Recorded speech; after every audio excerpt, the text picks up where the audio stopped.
దేవుని బిడ్డలైన మీ అందరికీ క్రీస్తునామ శుభములు. చిన్న ప్రార్థన చేసుకుందామండి.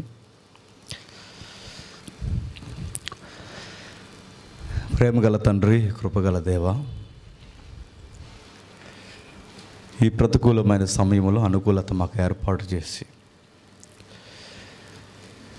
సంఘానికి నడుస్తున్న కొన్ని విలువైన సంగతులను నేర్పించడానికి తండ్రి ఈ సమయాన్ని మీరు అనుగ్రహించారని మేము నమ్ముచున్నాం.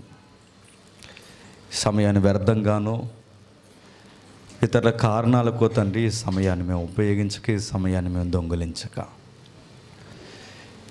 ఏ విధముగా సంఘానికి అవసరమైన మాటలు మీరు కోరుచున్నారో ఆ మాటలు మేము అందించడానికి మాతో, మా అందరితో మీరు మాట్లాడండి.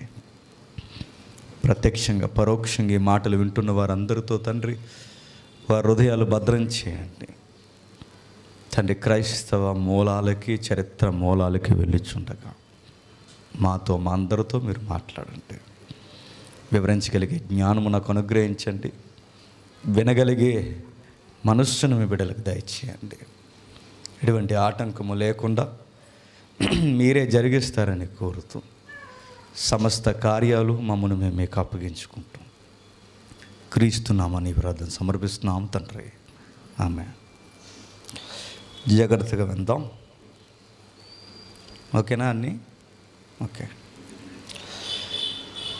నిన్న ముందు రోజు లైవ్లో ఒక కార్యక్రమం జరిగింది. ఎంతమంది చూశారు? చూసిన వారు చిన్న మోగజాయి చేయండి. మిగిలిన వారు ఏం చూసారు? సీరియల్ చూసారా? ఏం చూసారా? బలమైన సంగతులు వింటాం. ప్రస్తుతానికి సార్వత్రిక సంఘానికి కాకపోయినా ఎక్కువ మంది సంఘాలు చేస్తున్న ఒక ఆచారం ఉంది. దాని పేరు చెప్పండి, లెంట్ డేస్. ఎంతమందికి తెలుసు లెంట్ డేస్ గురించి? ఈరోజు బాగా వినాలి. ఇది చరిత్ర. మొత్తం క్లాస్ అయిపోయిన తర్వాత ఏం అర్థం లేదు అనకూడదు. ఎందుకంటే మనసు ఎట్టి వినకపోతే వివరంగా చెప్పినా అర్థమవుతుంది. లెంట్ డేస్ను గురించి మొదటి రోజు చెప్పాను, అది సరిగ్గా అవ్వలేదు, అప్లోడ్ అవ్వలేదు. ఎందుకంటే దెయ్యంగడికి సంబంధించిన విషయం కనుక. చూద్దాం, లెంట్ డేస్ అంటే ఏంటి? మిమ్మల్ని అడుగుతున్నాను క్రైస్తవులుగా, లెంట్ డేస్ అంటే ఏంటి చెప్పాలి. లెంట్ డేస్ పోనీ తిరగేసి అడుగుతున్నాను, శ్రమ దినాలంటే ఏంటి? చూసారా? తెలుసుకోవాలి మనం ఏం చేస్తున్నాం. ఏదో వచ్చాము వెళ్ళాము అన్నట్టు కాదు, కాస్తంత మనకు తెలియాలి. లెంట్ డేస్ అంటే శ్రమ దినాలనే పదం సరిపోదు. లెంట్ డేస్, లెంట్ అనే పదం లెంటిన్ అనే పదం నుండి వచ్చింది. లెంటిన్ అంటే వసంతకాలం. ప్రస్తుతానికి జరుగుతున్న కాలం ఏంటి? వసంతకాలం. వసంతకాలానికి శ్రమ దినాలకి సంబంధం ఏంటి? ఆశ్చర్యం చెప్పనా? వసంతకాల దేవుడు ఉన్నాడు అక్కడ. ఏ దేవుడు? ఋతుక్రమాలు జరిగించే దేవుడు. ఈరోజు మీరు సరిగ్గా వినకపోతే నేను ముందే చెప్తాను, పిచ్చెక్కిపోతాను మీకు. బాగున్నది చరిత్ర. లెంట్ డేస్ని రకరకాలుగా పిలుస్తారు. స్ప్రింగ్ సీజన్, మండల కాలం, తపస్సు కాలం, శ్రమల దినాలు, దుఃఖ దినాలు, పేర్లు ఏం పిలిచినా అవి ఏడ్చే రోజులు. అయితే లెంట్ అనే పదం ఎక్కడి నుండి వచ్చిందంటే లెంటిన్ అనే పదం నుంచి వచ్చింది. ఓకే, ఈ లెంట్ దినాన్ని సరిగ్గా ఎప్పుడు స్టార్ట్ చేస్తారు? ఫిబ్రవరి ఎండింగ్కి, మార్చ్ స్టార్టింగ్కి. డౌట్ రావాలి, మార్చిలోనే ఎందుకు స్టార్ట్ చేస్తారు? అది లెంటిన్ గనక. ఏంటది లెంటిన్ అంటే? వసంతకాలం. వసంతకాలం అప్పుడే వస్తుంది కనుక అప్పుడు స్టార్ట్ చేస్తారు. ఇప్పుడు ప్రశ్న, వసంతకాలం వచ్చిందని శ్రమ దినాలు వచ్చాయా? శ్రమ దినాలకి టయానికి వసంతకాలం వచ్చిందా? అయిపోయారు ఈరోజు మీరు. వసంతకాలం వచ్చిందని శ్రమ దినాల, శ్రమ దినాలు వసంతకాలంలో వచ్చాయి, లేదా వసంతకాలానికి ఈ దుఃఖ దినాలకి క్రైస్తవ్యానికి అసలు సంబంధం ఉందా లేదా? మరో మాట, ఒకవేళ ఈ పదాలన్నీ మనం పక్కన పెడితే ఈ శ్రమ దినాలని 40 రోజులు పెట్టారు. ఎన్ని రోజులు? 40 రోజులు. 40 రోజులే ఎందుకు పెట్టారు చెప్పండి. అసలు మీ దగ్గర ఏమైనా ఆన్సర్స్ ఉంటే చెప్పండి. మీరు అనుకుంటారు అవన్నీ మాకు తెలిస్తే ఎక్కడికి ఎందుకు వస్తాం అనుకుంటారు. ఈరోజు నువ్వు ప్రసంగికుడు అయిపోయావు అంటే మాకు తెలియక అయిపోయారని మీరు అదో లుక్ అన్నమాట ఇది. నేను అడుగుతున్నాను, ఎందుకు 40 రోజులు పెడతారు? దానికి ఒక లెక్క ఉంటుంది. ఈస్టర్ అని ఒక డే ఉంటుంది కదండి. ఈ ఈస్టర్ దినం నుంచి సరిగ్గా 40 రోజులు వెనక్కి లెక్క పెడతారు, 6 వారాలకి. యూదులైతే 8 వారాలు లెక్క పెడతారు. ఎందుకంటే వాళ్ళు శనివారం ఆదివారం ఫాస్టింగ్ డే చేయరు. ఆ మిగిలిన 2 రోజులు కలిపితే ఇంకొక 2 వారాలు ఎక్స్ట్రా అవుతాయి కనుక అవి 8 వారాలు. ఎన్ని వారాలు దాని దగ్గర ప్రాబ్లం కాదు. కానీ ఈస్టర్ డే నుంచి 40 రోజులు వెనక్కి లెక్కించుకుంటూ వస్తే ఒక రోజు వస్తుంది, దాని పేరు బస్వ బుధవారం. ఆ బస్వ బుధవారం నుంచి డే స్టార్ట్ చేసి ఈస్టర్కి చెప్పండి ఈ డేస్ ఎండ్ అయిపోతాయి. ఇప్పుడు డౌట్, లెంట్ అనే పదం బైబిల్లో ఉందా? ఉందా? లేదు. కానీ సంఘంలోకి వచ్చింది. ఈస్టర్ అనే పదం బైబిల్లో ఉందా? లేదు. అపోస్తులు ఎక్కడన్నా చేశారా? చేయలేదు. మీకు అర్థమైపోయి ఉంటుంది. అంటే ఇప్పుడు మమ్మల్ని చేయొద్దు అంటారని. చెయ్యొద్దు అంటలేదు, పూర్తిగా వినండి. చెయ్యాలో ఏం చేయకూడదో మనకు అర్థమవుతుంది. లెంట్ అనేది బైబిల్లో లేదు, ఈస్టర్ అనే పదం బైబిల్లో లేదు.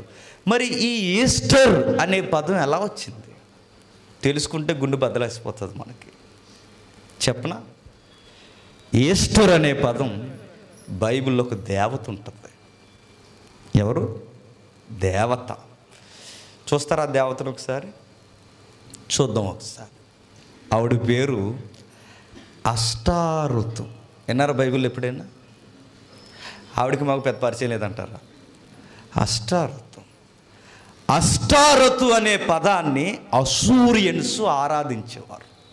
అసూరియన్స్ అన్న బాబులోనియన్స్ అన్న పురాతనమైన మెసొపొతేమియా తెగలు. మెసొపొతేమియా అంటే మీకు తెలియాలి, చదువుకుంటున్నారు కాబట్టి. పురాతనమైన ఆది మనుషులు ఎవరైనా ఉన్నారంటే మెసొపొతేమియా పురాతనమైన ప్రజానికం నాగరికత. మెసొపొతేమియా అంటే కూడా మీకు తెలుసు, జీకే పెట్టు. 2 నదుల మధ్య వెలసిల్లిన నాగరికత. ఏంటా 2 నదులు? చూద్దాం ముందుకెళ్ళే కొరకు. బైబిల్ ఉంటుంది బేస్ ఇదంతా. అయితే ఓ పురాతనమైన తెగ ఉంది, అసూరియన్స్. ఆ అసూరియన్స్ అష్టారతు అనే ఒక దేవతను ఆరాధించేవారు. ఆ అష్టారతు దేవత గ్రీకు సౌండ్లో ఏమని పిలుస్తారంటే ఇస్తార్ అని పిలుస్తారు. ఏమని? ఇస్తార్. ఎస్తేర్ కాదు, ఇస్తార్. ఇస్తార్ అనే పదం నుంచి వచ్చిందే ఈస్టర్ అని పదం వచ్చింది. ఇప్పుడు మీకు గుండు గుబేలు అనిపోద్ది. అంటే మేము అష్టారతు పండగ చేస్తున్నామా అని. వినండి జాగ్రత్తగా. అష్టారతు దేవత పేరు ఇస్తార్ అయితే ఇస్తార్ పేరు మీద ఈస్టర్ వచ్చింది. ఈస్టర్ అనే పదం ఒక భయంకరమైన వ్యక్తిని సూచిస్తుంది. కొంచెం అలాగే వినండి, కొన్ని పదాలు చెప్తాను. ఈ అష్టారతు దేవతని ఒక్కొక్క ప్రజలు ఒక్కొక్కలా పిలుస్తారు. అసూరియన్స్ ఏమంటారంటే ఇస్తార్ అంటారు. రోమన్స్ ఫార్చునా అంటారు. ఏమంటారు? ఫార్చునా. ఫార్చునర్ కారు తెలుసా? ఫార్చునర్ టయోటో వాడుతుంది. ఫార్చునా. మీరు ఎక్కువ బండ్ల పేర్లు, వాహనాల పేర్లు ఎవరి పేర్లు పెడతారు తెలుసా? దేవతల పేర్లు పెడతారు. మీరు కాలం చూడండి. జూపిటర్ బండి ఉంది తెలుసా? జూపిటర్. పౌలకి పేరు పెడతారు తెలుసా? ఒక దీవులో ఆ బండి పేరే. ఆ బండి ఎవరు? దేవత, అంగారక దేవత. Jupiter, Fortuna, Hercules. Hercules cycle ఉండేది తెలుసా? ఇవన్నీ ఏంటనుకుంటున్నారు చెప్పండి? దేవీ దేవతల పేర్లు. గ్రీకు, రోమన్స్, మిడిల్ ఆసియాలో వెలసిల్లిన పురాతనమైన దేవీ దేవతల పేర్లు. అష్టారతుని రకరకాలుగా పిలుస్తారట. గ్రీకులో ఇస్తార్ అంటారట, రోమన్స్ పార్చున అంటారట, ఐగుప్తిలో ఐసిస్ అంటారట. ఈయనంటే మాకు ఎందుకంటే అనుకుంటారేమో. ఇన్ని పేర్లు పెట్టి పిలువబడుతున్న ఈమె ఒక మూలాన్ని సూచిస్తుందట. ఏంటి ఆ మూలం? ఈవిడ ఆకాశపు రాణి. ఎవరు? మీకు ఇంట్రెస్ట్ ఆడడానికి ఒక పదం చెప్పనా? ఈ మధ్యకాలంలో ఏదో డొక్కు సినిమా వస్తుంది, టీజర్ కూడా తెగ రాసేస్తున్నారు దాని మీద ఆర్టికల్స్. జ్యోతిష్యం. ఇంక అర్థమైపోతుంది మీకు. ఈ మైథాలజీ బాగా వినాలి. ఈ జ్యోతిష శాస్త్రానికి పితామహులు ఎవరో తెలుసా? బాబిలోనియన్స్. ఈ జ్యోతిష్యం దేని చుట్టూ తిరుగుతుందో తెలుసా? అష్టారతు దేవత చుట్టూ తిరుగుతుంది. అష్టారతు దేవత అంటే ఏంటో తెలుసా? నక్షత్రాల కూటమి అని. నక్షత్రాల నుంచి ఆస్ట్రాలజీ. దాని నుండే ఇప్పుడు మనకు వస్తుంది. చెప్పండి, చేతిని చూసి భవిష్యత్తు చెప్తారు. సుమారు 16 కిరణాలు. ఇవన్నీ వదిలేండి, మళ్ళీ వేరే అయిపోతుంది. ఇవన్నిటికీ మూలస్థాయి, మూల కేంద్రం ఎవరంటే అష్టారతు. ఈ అష్టారత్ అనే ఇన్ని పదాలు కలిగిన ఎందుకు ఒక్కొక్క తెగలో ఒక్కొక్కలా ఈమెను ఆరాధిస్తున్నారంటే చరిత్ర ఒకటి ముడిపడి ఉంది. ఇన్ని పదాలు ఎవరిని సూచిస్తున్నాయంటే ఒక వ్యక్తిని సూచిస్తున్నాయి. ఈ వ్యక్తి ఎవరు అని బైబిల్ని అడిగితే బైబిల్లో ప్రారంభమవుతుంది ఈ లెంట్ డేస్ అనే మూలాలు అన్య దేవతల ఉనికిలు. చూద్దాం ఒకసారి. ఆదికాండం 10వ అధ్యాయం. ఆదికాండం 10వ అధ్యాయం 8వ వచనం నుండి. కూసు నిమ్రోదును కనును, అతడు భూమి మీద పరాక్రమశాలి అయ్యుండుట, అతడు యెహోవా ఎదుట పరాక్రమం గల వేటగాడు. కాబట్టి యెహోవా ఎదుట పరాక్రమ గల వేటగాడైన నిమ్రోదు వలె అని లోకోక్తి కలదు. ఆగుదాం. ప్రపంచంలో మొట్టమొదటి నియంత ఎవరు? ఇక్కడ ఉంది. ఎవరు? కింగ్ జాంగ్ హుంగ్ ఆడు కాదు. ఇప్పుడు ఆడు ప్రజెంట్ నియంత. వీళ్ళందరికీ బాబు ఎవడో తెలుసా? చెప్పండి. ఎవడు? వాడు నిమ్రోదు. నిమ్రోదుకి ఒక కితాబు ఉందంట ఆ రోజుల్లో. ఏమని తెలుసా? యెహోవా ఎదుట పరాక్రమశాలి వేటగాడు. నిమ్రోదు అనే పదానికి అర్థం ఏంటి చెప్పనా? దైవ సంవత్సరాల క్రితం ఈ భూమిలో చచ్చిపోతే అది నిలవైపోయి చివరికి అది ఏ ఆయిల్గా తయారవుద్దట? క్రూడ్ ఆయిల్గా తయారవుద్ది. ఆ క్రూడ్ ఆయిల్ని బయటికి తీస్తే అందులోంచి పెట్రోలు, డీజిల్ వస్తుంది. ఇప్పుడు డౌట్ రావాలి, అన్ని గుట్టల జంతువులు ఎప్పుడు చచ్చిపోయాయి? బైబిల్ చెప్తుంది సమస్త శరీరము చచ్చిపోయిందని బైబిల్లో రాయబడింది. చనిపోయాయి కనుక ఈ శరీరాలన్నీ కుళ్ళిపోయి భూమిలో ఇంకిపోయాయి. ఈ 100 సంవత్సరాలు ఇది క్రూడ్ ఆయిల్ అయింది. ఈరోజు దాన్ని బయటికి తీసి మనం వాడుకుంటున్నాం, ఈ జంతువుల శరీరాల్ని. మరో మాట, టైల్స్కి మూల పదార్థం ఏంటో తెలుసా?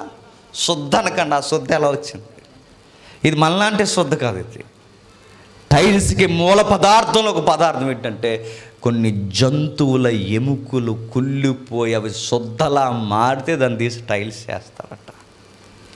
మరలా ప్రశ్న, ఇన్ని వందల జంతువులు గుట్టలుగా కొండల్లా ఎక్కడ పెరిగిపోయి చచ్చిపోయాయంటే బైబిల్ చెప్తుంది జలప్రలయంలో చచ్చిపోయాయి. ఎక్కడ మీరు చూడండి జలప్రలయం జరిగిందనడానికి ఈ ఆధారాలే కాదు, ప్రతి పురాతనమైన గ్రంథం చెప్తుంది ఎస్ ఈ భూమి మీద జలప్రలయం వచ్చింది. ఎందుకు వచ్చింది బైబిలే చెప్తుంది. నరుని యొక్క పాపం పెట్టరేగిపోయినప్పుడు ఈ ప్రపంచం మీదకి ప్రళయం వచ్చింది. వైలెన్స్ పెద్దపీట వేసుకున్నప్పుడు దేవుడి యొక్క శాసనం భూమి మీదకి వచ్చింది, ఈ ప్రపంచాన్ని అంతం చేసేసింది. కానీ 8 మంది మిగిలారు. ఎంతమంది? చరిత్ర ఇది బాగా విన్నారు. ఆ 8 మంది మిగిలిన తర్వాత 8 మందికి దేవుడు ఒక రక్షణ వలయం ఇచ్చాడు. దాని పేరు ఓడ. ఆ ఓడలోకి ఎక్కిన తర్వాత ఈ ఓడ 40 రోజు ప్రచండమైన వర్షానికి పైకి లేచింది. ఎంతకంటే మహాపర్వతాలు సైతం మునిగిపోయాయట. ఏం మునిగిపోయాయి? పర్వతాలు సైతం. మీకు ప్రశ్న రావాలి, ఆ రోజు ఎవరెస్ట్ కూడా మునిగిపోయిందంటే బైబిల్ అంది. ఎస్, ఆకాశానంటే ప్రతి శిఖరం ఆ రోజు మునిగిపోయింది. అంత ప్రళయం వచ్చింది. అంత ప్రళయం వచ్చిన తర్వాత మునిగిపోయింది. మీ డౌట్ రాదు, ప్రపంచం మునిగిపోద్దంటే ప్రపంచం మునిగిపోద్దో లేదో వర్షాకాలం వచ్చినప్పుడు గంట వర్షం కురిస్తే కాకినాడ ఎలా మునిగిపోతుందో చూడండి. గంట 40 రోజులు గంట మునిగితే కాకినాడ మొత్తం జామ్ అయిపోద్ది. Non stop. పావు గంట వర్షానికే డ్రైనేజీలు పొంగిపోతాయి. అరగంట వర్షానికే నదులు చెప్పండి ఆ డ్యాములు మొత్తం తన్నేసుకుంటా. అలాంటిది గంట కురిస్తే ఇంక అంతే సంగతి, లేక ఎత్తేయడమే. అలాంటిది రోజు కురిసిందనుకోండి నాన్ స్టాప్, ఇంక అయిపోతాయి. ఊర్లు మునిగిపోతాయి. అలాంటిది 40 రోజులు కురిస్తే ప్రపంచం మునిగిపోయింది. ఆ రోజు ప్రపంచం మునిగిపోయిన తర్వాత దేవుని పిల్లలు ఎలా పైకి ఎత్తబడ్డారు? 8 మంది. మిగిలిన దేవుని పిల్లలు కాని వారు అవిశ్వాసులు నీళ్ళలోనికి దించబడ్డారు. ఎలా ఎత్తబడ్డారు? వాళ్ళు దించబడ్డారు. సేమ్ సెకండ్ కమింగ్లో ఇదో జరుగుద్ది. దేవుని పిల్లలు ఎత్తబడతారు చెప్పండి, అవిశ్వాసులు చెప్పండి దించబడతారు. ఎత్తబడిన వీరు ఈ వెహికల్ ఏదైతే ఉందో వాడ ఎక్కడ ఆగిందట? అరారాతు కొండ మీద ఆగిందట. అరారాతు కొండ మీద ఆగిన తర్వాత మీకు డౌట్ రావాలంటే, నిజంగా అరారాతు కొండ ఉందంటే అరారాతు కొండటి అరారాతు కొండ మీద వాడ జాడ ఇంకా ఉంది చూడండి. కాబట్టి వాడ ఉందంటే చెప్పండి జలప్రళయం రైటే, కొండ ఉందంటే ఆ విషయం రైటే. ఇవన్నీ రైట్ అయితే బైబిల్ దేవుడు ఉన్నదన్నది చెప్పండి రైట్. ఇవన్నీ రైట్ అయితే నువ్వు సరిగ్గా బతకపోతే నీ డొక్క చీరెత్తాడన్నది కూడా రైట్. గుర్తెట్టుకో, నీకు అర్థం ఉంది వాస్తవం. ఇది జలప్రళయం వచ్చింది. జలప్రళయంలో వాడుంది, వాడానుకున్న పర్వతం ఉంది, వీటి వెనక బైబిల్ చరిత్ర ఉంది. ఇవన్నీ నిజాలైనప్పుడు నిన్ను పాలించే దేవుడు కూడా ఉన్నాడన్నది నిజమే. ఎప్పుడైతే ఆ వాడ ఆగిందో పర్వతాల మీద మనిషి మనుగడ జరగడం అనేది అసాధ్యం. ఎందుకంటే నిత్యావసరాలకు కావాలి. ఎప్పుడైతే పర్వత కొనముల సారవంతమైన నేలలుగా ఉండవు కనుక, అది రాతి నేల కనుక మనిషికున్న గుణం ఏంటంటే అక్కడి నుంచి స్నోప్ గ్రౌండ్కి వచ్చేసాడు. ఆ స్నోప్ గ్రౌండ్ నుంచి అలా కిందకు వచ్చి సదునైన నేలలకు దిగిపోయాడు, సారవంతమైన నేలలకి. ఎందుకంటే మనిషి బతకాలి అంటే ఓటలతో నిండిన నేల ఉంటేనే బతకగలడు. ఎందుకంటే పంట వాణిజ్యం చేయగలడు. అలా చేయగలిగినప్పుడు ఎక్కడ వీడు నివసించగలడానికి సరి అయిన ప్రాంతం ఎంచుకున్నాడంటే అరారాతు కొండ మించి దిగిన తర్వాత, ఏమైనా మ్యాప్ అవుద్దా తమ్ముడు? మొట్టమొదటి మ్యాప్ అరారాతు కొండ మించి దిగిన తర్వాత ఆ పైనుంచి ఎలా కిందికి వచ్చేసరికి సారవంతమైన నేల వీళ్ళకు దొరికింది. ఆ సారవంతమైన నేల ఏంటంటే ఒకే ఒక్కటి మెసొపొతేమియాలో దొరికింది. మెసొపొతేమియా అనే పదానికి మనకు తెలుసు ఏంటది? 2 నదుల మధ్య నాగరికత. ఏంటి ఆ 2 నదులు? బైబిల్లోనే ఉంటాయి. అదిగో మీరు చూడండి, అరారాతు కొండ అస్కనజు పక్కన అరారాతు కొండ, అదిగో అక్కడ నుండి 8 మంది దిగిన తర్వాత వాళ్ళు అలా కిందికి 2 నదుల మధ్యకి వచ్చారు. ఆ 2 గీతలు కనబడుతున్నాయి చూసారా? అక్కడ నుండి ఒక సీలిపోయే పర్వత కనుమల్లో నుంచి ఆ 2 గీతలు మీరు కిందికి అలాగ వస్తే ఇక్కడ మీకు కనబడుతుంది ఫరాతు హిద్దికేలు. ఫరాతు హిద్దికేలు, ఇంకా కిందకి బాబేల్ దగ్గర ఫరాతు హిద్దికేలు. ఆ 2 పక్కన కనిపించే ఆ నాగరికత ఉంది చూసారా? నదులు, క్షమించండి, ఆ 2 నదుల మధ్య మీకు కనిపిస్తుంది చూడండి బాబేలు. బాబేలు, ఆ బాబేలు ప్రాంతాన్ని మొట్టమొదట ఆ మధ్య 2 నదుల మధ్య ఉన్న ఆ సారవంతమైన నేలని ఎక్కడి నుంచి కల్దీయ దగ్గర నుంచి అక్కడున్న నినేవే పట్టణం పద్మనాభం పైన మొదలుకొని అరారాతు వరకు పై వరకు దీన్ని ఏమంటారంటే మెసొపొతేమియా ప్రాంతం అంటారు. మెసొపొతేమియా అంటే అదిగో ఆ 2 నదులు. ఆ 2 నదుల మధ్య ఆ మొట్టమొదటి మనుషులు దిగారట. వాళ్ళు దిగిన తర్వాత పిల్ల జల్ల చెప్పండి ఇంకా మనవాళ్ళు మనవరాళ్ళు మొత్తం 8 మంది నుంచి సంతాన ఉత్పత్తి జరిగింది. అందులో 3 కొడుకులు ఉంటారు నోవహుకి, సేము, హాము, యాపెతు. వీళ్ళు ఎప్పుడైతే జనాభా అభివృద్ధి పెరుగుద్దో, ఈ అభివృద్ధి పెరిగిన తర్వాత జనాల్లో మరలా ఏమైందంటే వైలెన్స్ స్టార్ట్ అయింది. అబ్బాయి కుదిరేమన్నారు, అబ్బాయి వైలెన్స్ స్టార్ట్ అయింది. ఎప్పుడైతే వైలెన్స్ స్టార్ట్ అయిందో పాలకుడు ఒక ఎంపరర్ వచ్చాడు. వాడి పేరు చెప్పండి, నిమ్రోద్. ఇది చరిత్ర. మరలా సెకండ్ జనరేషన్ స్టార్ట్ అయిన తర్వాత ప్రపంచం అంతా ఒకే దిక్కునుండేదట. ఆ ఒకే దిక్కునున్న ప్రపంచానికి ఒక నాయకుడు వచ్చాడు. వీడికి దేవుడు అంటే భయం లేదు, ప్రజలంటే లెక్క లేదు, వీడు మనుషుల్ని కానీ దేవుడిని కానీ లెక్క చేయడు. వీడి మీద ఒక సామెత ఉందట, వీడు పరాక్రమశాలి. ఎవడు? నిమ్రోద్. వీడు ఒక్క మాటలో చెప్పాలంటే వీడే దేవుడిగా పిలువబడుతున్నట్ట. ఈ దేవుడికి భార్యే చెప్పండి, ఆవిడే ఈస్టర్ గారు. ఈస్టర్ ఆవిడే అష్టారతు. నీకు అర్థమైందా? ఆ దేవుడికి ఎవరికి ఎదుగు ఆవిడే. ఈ అష్టారతు అలా ఉంది ఏంటంటే అలాగుంటుంది, అలాగుంటాయి శిల్పాలు. ఆవిడ ఈ అష్టారతు అనే ఈమె, ఈ విలిగాండ్రులా కనిపిస్తున్న ఆమె ఆ నిమ్రోదికి భార్య. నిమ్రోద్ అంటే మనిషిగా మనం చూస్తున్నామేమో, మొట్టమొదటి మనుషులు నిమ్రోదిని మనుషులా చూడలేదు, సాక్షాత్తు మా ఏలిక దైవం అన్నారు. ఆ నిమ్రోది భార్య అష్టారతు. అయితే గుర్తుపెట్టుకోండి, ఈ అష్టారతు లేదా అష్టారతు లేదా ఇస్తార్ లేదా ఈ పార్చిన లేదా ఐసిస్ ఎవరైతే ఉన్నారో ఈమె ఒక రోజు నిమ్రోద్ అయాంలో నడుస్తుంది. అప్పటికే వీళ్ళంతా ఒక రాయల్ ఫ్యామిలీగా ప్రజల్ని పాలిస్తున్నారు. ఎవరు వీళ్ళంతా? ఇదంతా బైబిల్లో ఎక్కడుందంటే చూపిస్తాను, జాగ్రత్తగా వినండి. ఎప్పుడైతే వీళ్ళు పాలిస్తున్న టైంలో ప్రజలను వాళ్ళు గుప్పెట్లో పెట్టుకున్నారు. ఎవరు? నిమ్రోద్. ఎందుకంటే వాడు పాలిస్తున్నాడు. ఆ బైబిలే వాడికి గూర్చి ఇచ్చిన మాట ఏంటంటే, వాడు యెహోవా ఎదుట పరాక్రమ గల వేటగాడైన నిమ్రోదు అనే లోకోక్తి వచ్చిందట. ఆ రోజు ప్రపంచవ్యాప్తంగా నిమ్రోద్ అంటేనే చెప్పండి పెహల్వాన్ అంటేనే నిమ్రోద్ అన్నారట. ఇక వాడే బలవంతుడే వాడిని మించిన వాళ్ళు ఒక మాట చెప్పాలంటే ఈడు మా దేవుడు అన్నారు. ఎవరిని? నిమ్రోద్.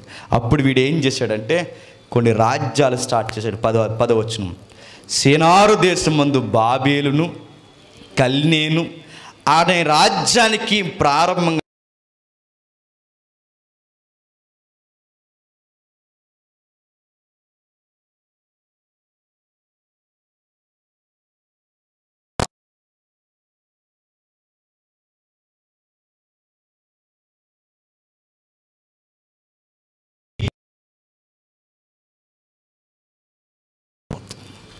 టైం లేదు కానీ ఈ వీడియోస్ అన్నీ భలే ఉంటాయండి చూస్తుంటే. హిస్టరీ ఎప్పుడైతే ఇవన్నీ ప్రారంభించిన తర్వాత అప్పుడు ప్రపంచమంతా ఎక్కడుంది? ఆ మ్యాప్ చూపించుతాం.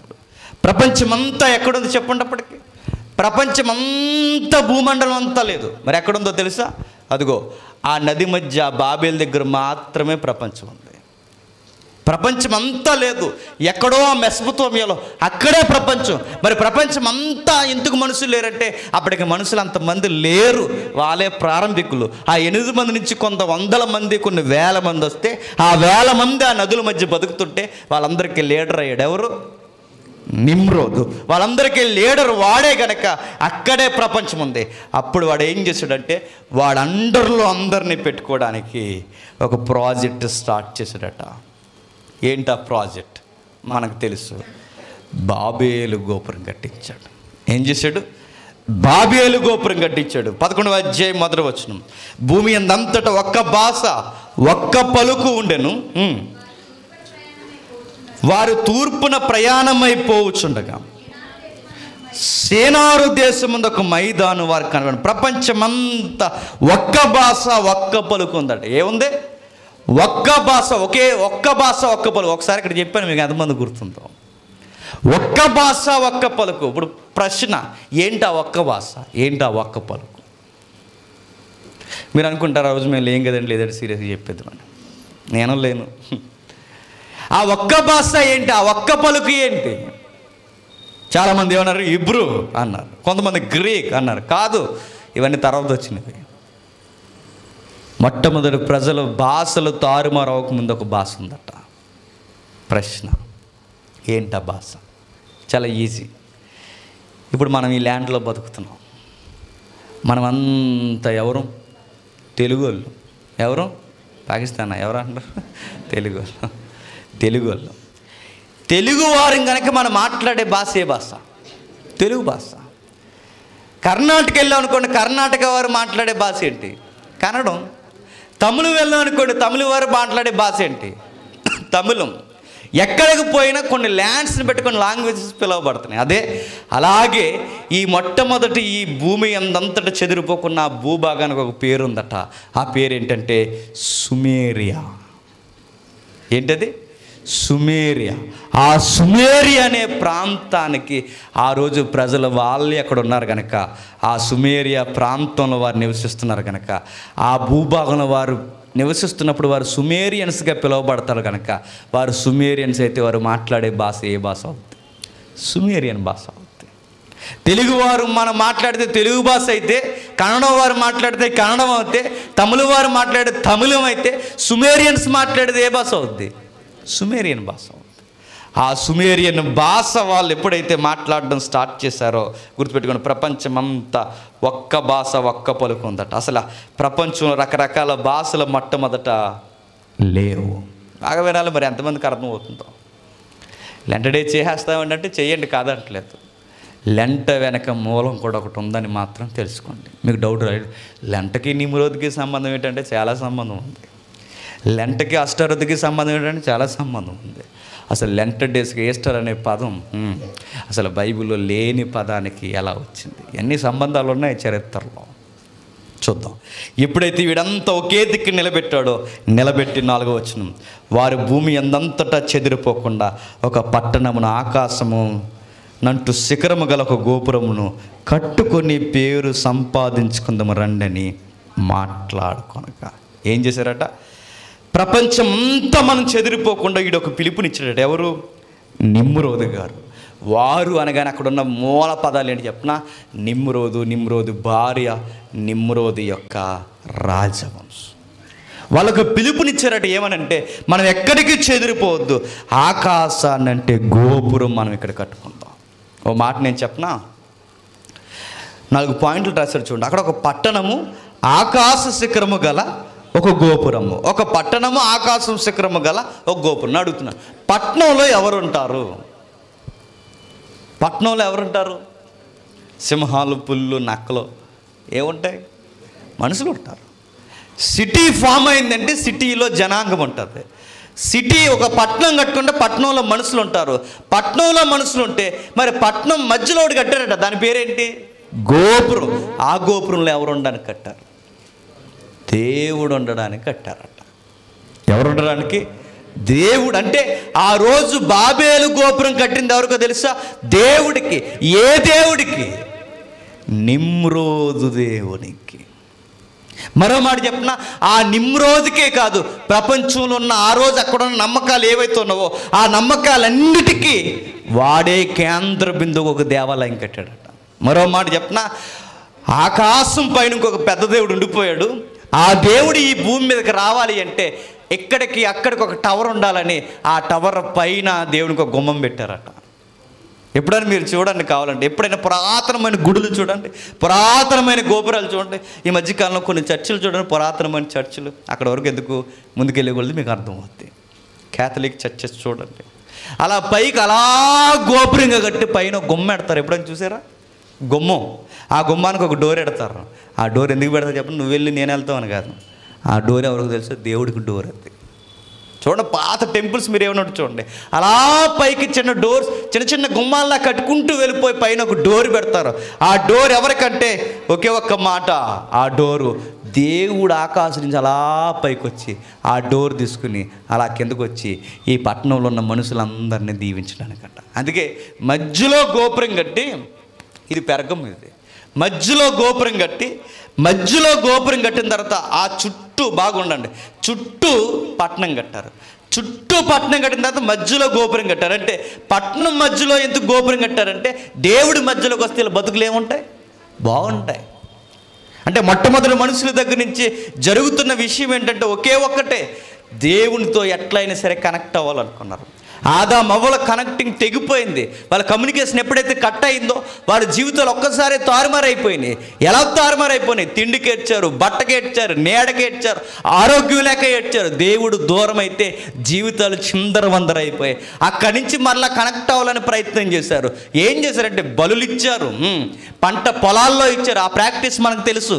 కయ్యేను పంట పొలాల్లో ఇస్తాడు, హేబేలు జంతుజాలాల్లోంచి ఇస్తాడు. అంటే ఏదో విధంగా దేవునితో కనెక్ట్ అవ్వాలని కొన్ని ప్రాక్టీస్లు వచ్చాయి. ఆ తర్వాత ఇంకొక ప్రాక్టీస్ కూడా కనిపెట్టారు. ఆ ప్రాక్టీస్ ఏంటంటే ప్రేయర్, ప్రార్థన. ఎనోస్ పుట్టినప్పుడు ఏం చేశారట? ప్రార్థన. అంటే ఈ ప్రాక్టీస్లు అన్నీ దేనికంటే మరలా మేము దేవునితో కనెక్ట్ అవ్వాలి. ఎందుకు కనెక్ట్ అవ్వాలంటే ఆయనతో ఉంటే మాకు ఆహారం ఉంటుంది, ఆయనతో ఉంటే మా బతుకులు బాగుంటాయి, ఆయనతో ఉంటే మా ఆరోగ్యాలు బాగుంటాయి, ఆయన మాతో ఉన్న మేము ఆయనతో ఉన్న మా జీవితాలు సమృద్ధిగా ఉంటాయి, ప్రాస్పరిటీ. మా జీవితాలు బాగుంటే కనుక ఆయన ఏదోలా మా దగ్గర తెచ్చుకోవాలనుకున్నారు. ఆ ఫిలాసఫీ నిమ్రోద్ తెర మీద తీసుకొచ్చాడు. ఆ ఫిలాసఫీ వాడు తెర మీదకి తీసుకొచ్చాడు కనుక వాడు ఏం చేశాడంటే దేవుణ్ణి మన మధ్యలోకి ఏదోలా తెచ్చేసుకుంటే మన పంటలు పండితే మన బతుకులు బాగుంటాయి, మన జీవితాలు బాగుంటాయి, మన ఆరోగ్యాలు బాగుంటాయి, అన్నీ బాగుంటాయి. అందుకే దేవుడు రావడానికి ఏం కట్టారట? గుడి కట్టారట. అప్పుడు ఆ గుడిలు కడుతున్నప్పుడు అక్కడ ఆరాధనలు జరిగేవి. చరిత్రలో ఉంది ఇదంతా. ఆరాధన ఏంటంటే నిమ్రోదు దేవుని స్థానాన్ని ఆక్రమించి దేవుడిగా కొలవబడింది. ఒకరోజు చచ్చిపోయాడు. ఎవడు? నిమ్రోద్గా. ఎందుకంటే మనిషి కనుక ఏదో ఒక రోజు చచ్చిపోతాడు. వాడు చనిపోయిన తర్వాత తనకు ఒక భార్య ఉంది. ఎవరావిడ? అష్టారోతు. అష్టారోతు ఎప్పుడైతే చనిపోయాడో, చనిపోయిన భర్త నాయకుడిగా చనిపోయిన తర్వాత ఆ ప్రభావం ప్రజల్లో ఈకైపోతుందని ఈమె గారి చేసిన పని ఏంటంటే నిమ్రోదు మరలా పుడతాడు. ఆయన ఎలా పుట్టబోతున్నాడంటే ఇదిగో నా గర్భాన్ని నిమ్రోదు మరలా పుట్టబోతున్నాడు. అవునా అని ప్రజలందరూ నమ్మరు. ఎస్, ఆయన మరలా పుట్టబోతున్నాడు. ఎలా పుట్టబోతున్నాడంటే ఇదిగో ఆల్రెడీ నేను గర్భవతిని, అంతే. గర్భం దాల్చిన తర్వాత ఒక బిడ్డను కనేసింది. ఆ బిడ్డను ఏమందో తెలుసా? ఈడే నిమ్రోదు. ఆ నిమ్రోదు పురాతనమైన పేరు నిమ్రోద్ అయితే ఇప్పుడు పుట్టినీడికి నేను పేరు పెడుతున్నాను తమ్మూస్. ఏం పేరు? తమ్మూస్. చూస్తారు ఒకసారి, కొన్ని ఇమేజెస్ చూడండి. బాగా వినాలి, చరిత్ర మీకు అర్థమవుతుందో లేదో. ఎక్కడో ఆదామవ్వలు పాడైపోయారు, ప్రపంచం పాడైంది, జలప్రలయం వచ్చింది, ప్రళయంలో మనుషులందరిని చంపేశారు. చంపేసిన తర్వాత మరలా ప్రపంచం అభివృద్ధి పొందింది ఆ 8 మంది నుండి. ఆ 8 మంది ప్రపంచం ఎక్కడ అభివృద్ధి పొందిందంటే మెసొపొతేమియాలో. ఆ మెసొపొతేమియాలో అభివృద్ధి పొందిన తర్వాత గుర్తుపెట్టుకోండి, ఆ మెసొపొతేమియాలో అభివృద్ధి పొందిన తర్వాత వాళ్ళకి ఒక నాయకుడు అయ్యాడు. ఎవరు? నిమ్రోద్. వాళ్ళకి ఆయన నాయకుడు అయిన తర్వాత ఆ నాయకత్వానికి వాడు చేసిన కొన్ని ఆగడాలు ఏంటంటే దేవుని స్థానాన్ని ఆక్రమించాడు. అప్పటికే మనిషినే దైవంగా ఆరాధించి ఒక ఫిలాసఫీ వచ్చింది. బైబిల్లో కూడా రాయబడింది, వాడు యెహోవా ఎదుటే పరాక్రమశాలి. నిమ్రోద్ అనే పదానికి అర్థం ఏంటి చెప్పినా? దైవద్రోహి. ఎందుకు ద్రోహి చెప్పినా? వాడు దేవుని స్థానాన్ని ఆక్రమించాడు.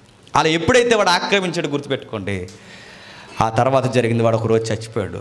ఎప్పుడైతే ఒకరోజు చనిపోయిన తర్వాత మరలా బిడ్డను పుట్టారు. బిడ్డగా పుట్టాడు. ఎవరు? తమ్మూజ్. ఎప్పుడైతే బిడ్డగా పుట్టిన తర్వాత తమ్మూజుని ఆ నిమ్రోదుని కలిపి అష్టారోతు ఎవరైతే ఉందో వీళ్ళిద్దరికీ ఈవిడే భార్య. ఎవరు? అష్టారోతు. చూడండి ఒకసారి, అదిగో చూడండి. ఆ 2 పేర్లు మూసేస్తే మీరు ఎవరు అనుకుంటారు చెప్పండి? మేరీ మాత. మీరు గుర్తుపెట్టుకోండి, ఈ ఫిలాసఫీ వచ్చింది ఎక్కడి నుంచి చెప్పనా? సమీరా అంటారు ఆవిడ్ని, అదే అష్టారోతుని మరొక లాంగ్వేజ్లో. సెమీరా మిస్. ఈవిడ పిలుస్తున్న పేర్లు చూడండి. ఎవరైతే ఈ నిమ్రోద్ భార్య ఉందో ఆ నిమ్రోద్ మళ్ళీ పుట్టాడు కొడుగ్గా. ఆ కొడుగ్గా పుట్టినాడు పేరు ఏంటంటే తమ్మూజు. చూడండి, mother of God, queen of haven, ఆకాశపు రాణి. ఎవరు? అష్టారోతుని ఒక రోజు ఏమని పిలిచారంటే ఇస్తార్ అన్నారు. ఇస్తార్ అనే పేరు మీదే ఈస్టర్ వచ్చింది. ఆ ఈస్టర్ పేరుకే ఏడుస్తారు. ఎన్ని రోజులు? 40 రోజులు. 40 రోజులు ఎందుకు ఏడుస్తారంటే ఎప్పుడైతే నిమ్రోద్ చనిపోయాడో గుర్తుపెట్టుకోండి, బాబులోనియన్స్లో ఇదిగో నిమ్రోద్ అన్నవాడు, తమ్మూజ్ అన్నవాడు, వాడి చరిత్ర మీరు కావాలంటే హిస్టరీలో చూడండి. మదర్ అంటే చైల్డ్ వర్షిప్. తల్లిని కొడుకుని, తల్లిని తండ్రి మూలాన్ని ఆరాధించే ఒక ఆరాధన ఉండేది. ఎక్కడ చెప్పినా ఆదికాండం 11వ అధ్యాయంలో ఉంటుంది. దేవుడు ఎందుకు ఫైర్ అయ్యాడు అనుకుంటారు? ఒక భయంకరమైన ఫిలాసఫీ ఉండేది ఈ ప్రపంచంలో. వాళ్ళని ఆరాధించే, అదిగో మదర్ చైల్డ్ వర్షిప్ కొత్తగా రాసుకొచ్చింది కాదు. మీరు కావాలంటే ఎన్సైక్లోపీడియాలో కొట్టండి, పొంకాల చరిత్ర వస్తుంది. మీరు కావాలంటే ఇంకొక పుస్తకం కూడా ఉంటుంది, ఒకసారి ఆ పుస్తకం కూడా అదిగో చూడండి, తమ్మూజ్ అండ్ ఇస్తార్. చూడండి, పెద్ద పెద్ద గ్రంథాలు, ఈ బాబిలోనియన్స్ మూలాలు, అసూరియన్స్ మూలాలు ఏం చెప్తున్నాయి అంటే, ఇదిగో ఆ రోజు వాళ్ళు వచ్చింది ఎవరో చెప్పనా, నిమ్రోదు యొక్క ఒక ఆరాధన ఉండేదట. ఉంటే ఏంటంటే మాకేం అర్థం అవ్వట్లేదు అనుకోకండి, వినండి జాగ్రత్తగా. ఎప్పుడైతే నిమ్రోదు చనిపోయిన తర్వాత ఈమె ఏం చేసినాడో కథలు లేసింది. ఆ కథ ఏంటంటే, మా ఆయన మరలా, అంటే మీ దేవుడు మరలా వస్తాడు. ఎలా వస్తాడంటే చెప్పండి, కొడుగ్గా పుడతాడు. ఆ కొడుకు కూడా ఒకరోజు చచ్చిపోయాడు. ఎవరు? తమ్మూజు గాడు. వాడు కూడా ఒకరోజు చనిపోయిన తర్వాత ప్రజలందరూ ఏడుస్తున్నారు. ఎందుకు వాడు పుట్టిన తర్వాత ఈడెలా పిలువబడ్డాడంటే గుర్తుపెట్టుకోండి, ఈ చిన్న దేవుడు అదే తమ్మూజు దేవుడు. ఈడెలా పిలువబడ్డాడంటే ఈడు ప్రేమ దేవుడు, లవ్ గాడ్ అంటే వీడికి లవర్స్ ఎక్కువ. ఎవరికి? బైబిల్ చూద్దరు ఉందా వచ్చును, వీడు లవర్స్. మీరు బాగా వినండి, ఇవన్నీ మూలాలకు మనం వెళితే ఇవన్నీ ప్రపంచంలోని ఇతిహాసాలలో అన్నీ కనబడతాయి. ఇక్కడ కూడా లవ్ గాడ్లు ఉన్నారు తెలుసా, లవర్స్ ఎక్కువ ఉంటారు. ఎవరైనా అడగండి నన్ను, అదే ఆయన ఉంటాడు, ఆయన అదో రకం. ఇవన్నీ ఎక్కడే అనుకుంటున్నారు? మీరు బాగా వినండి, ఇదిగో చూడండి, ప్రతి దిక్కున అది మోడిఫికేషన్ అవుతూ ట్రాన్స్ అవుతూ వచ్చింది. ఎవరు? అస్తారుతో మారుతూనే వచ్చింది, ఒక్కొక్క దిక్కున ఒక్కొక్కలా. మీరు చూడండి, అదిగో ఫస్ట్లో చూడండి, ఆమె ఎవరు? ఈ ఎత్తుకునే సిస్టమ్, ఒక తల్లి ఒక దేవుణ్ణి ఎత్తుకుంటుంది. ఎక్కడిది ఈ ఫిలాసఫీ? అదిగో చూడండి, మొట్టమొదటి ఇండియా, తర్వాత ఈజిప్ట్, తర్వాత ఆసియా, తర్వాత ఇదిగో జపనీస్, చైనీస్, మా మేరీ జీజస్. ఈ ఫిలాసఫీ ఎక్కడ అనుకుంటున్నారు? నిమ్రోదు కూడా వైఫ్ది ఇదంతా. బాబిలోనియన్స్ ఆరాధన ఇదంతా ఎక్కడి నుంచి వచ్చిందో చూడండి. ఇదంతా సెమీరా చేసింది. ఇదంతా అస్తరుతో ఆరాధన ఉంది, పురాతనమైన తెగల మధ్య ఉంది. ఎప్పుడైతే వీరిని ఆరాధించారో, వీళ్ళని ఆరాధిస్తున్నప్పుడు ఒక విషయం జరిగిందంట. ఒకరోజు నిమ్రోదు చచ్చిపోయాడు. నిమ్రోదు మరలా తమ్మూజుగా పుట్టాడని నమ్మారు. వాడు కూడా చచ్చిపోయాడు. ఎప్పుడైతే వీడు చనిపోయాడో, చనిపోయిన తర్వాత వెంటనే ఒకరోజు ప్రకటన వినిపించిందట, ఇదిగో తమ్మూజుని తీసుకురావడానికి నేను పాతాళానికి వెళ్తున్నాను. ఎక్కడికి? మరి దేవుడు పాతాళానికి ఎందుకు వెళ్ళిపోయాడు? పాతాళానికి వెళ్తున్నాను, ఆ పాతాళంలోకి వెళ్ళి మీ దేవుణ్ణి మరలా తీసుకొస్తాను. ఎదురు చూడండి, ఈ వసంత కాలాన్ని మరలా మీ దేవుడు, అది నా యజమాని. అంటే కొడుకు యజమాని. మళ్ళీ ఇదేం బంధాలో, మరి కొడుకు యజమాని అయిన కొడుకు, కొడుకు అయిన యజమాని. మరలా దేవుడు ఈ వసంత కాలంలో మీ ముందుకు వస్తాడు. ఎందుకు? బాగా లెంట్ అనే పదం, వసంతకాలం అనే పదం ఎక్కడి నుంచి తీసుకోబడిందో తెలుసా? ఇదిగో ఎక్కడి నుండి. మరో మాట చెప్పనా, సరిగ్గా భూమధ్య రేఖ మీదకి, సరిగ్గా నడినెత్తి మీదకు సూర్యుడు మార్చి నెలలో వస్తాడు. మీరు కావాలని చూడండి, మార్చి సెప్టెంబర్ ఈ మధ్య కాలంలో భూమధ్య రేఖ మధ్యలోనికి సూర్యుడు వస్తాడు. సూర్యుడిని అష్టారతు దేవతగా ఆరాధించేవారు, సూర్యుడిని దేవుడిగా ఆరాధించేవారు. సరిగ్గా నడినెత్తి మీదకి మార్చి టైంలోకి వచ్చేసరికి మంచి వసంతకాలం వస్తుంది ఆ ఏరియాలో. ఆ వసంతకాలం వచ్చే సమయానికి వసంతకాలంలో సిగురిస్తాయి. ఏంటి? మొక్కలు, మొలకలు, గడ్డి, ఇవన్నీ ఎప్పుడైతే సిగురిస్తాయో అది ఏ గుర్తట, ఇదిగో మీ దేవుడు మరలా ప్రకృతికి మీ మధ్యకి చెప్పండి ఉద్భవిస్తున్నాడు. ఆయన మరలా ఉద్భవించడానికి ఆ ఈస్టర్ డే, అంటే ఆయన మరలా ఉద్భవించి ఆ డే వచ్చేలోపు మీరు 40 రోజులు ఏం చేస్తారంటే ఆయన కోసం చెప్పండి, ఏడండి 40 రోజులు మా దేవుడు మరలా బతుకుతాడు, మా దేవుడు మరలా బతుకుతాడు, మా దేవుడు మరలా బతుకుతాడని ఏడవండి. ఏడ్చే బ్యాచ్ అంతా ఎవరు చెప్పిన? స్త్రీలు. వీడు స్త్రీల దేవుడు. ఎవరు? అదో రకం వీడు. ఈ స్త్రీలందరూ ఏడుస్తుంటారు. ఎక్కడుంది ఈ పదం అంటే ఆశ్చర్యపోయే పదం ఉంది బైబిల్లో. చూద్దాం ఒకసారి. యెహెజ్కేలు గ్రంథం. ఇప్పుడు చూడండి చరిత్ర. యెహెజ్కేలు గ్రంథం 8వ అధ్యాయం. యెహెజ్కేలు గ్రంథం 8వ అధ్యాయం 13, 14 వచనాలు.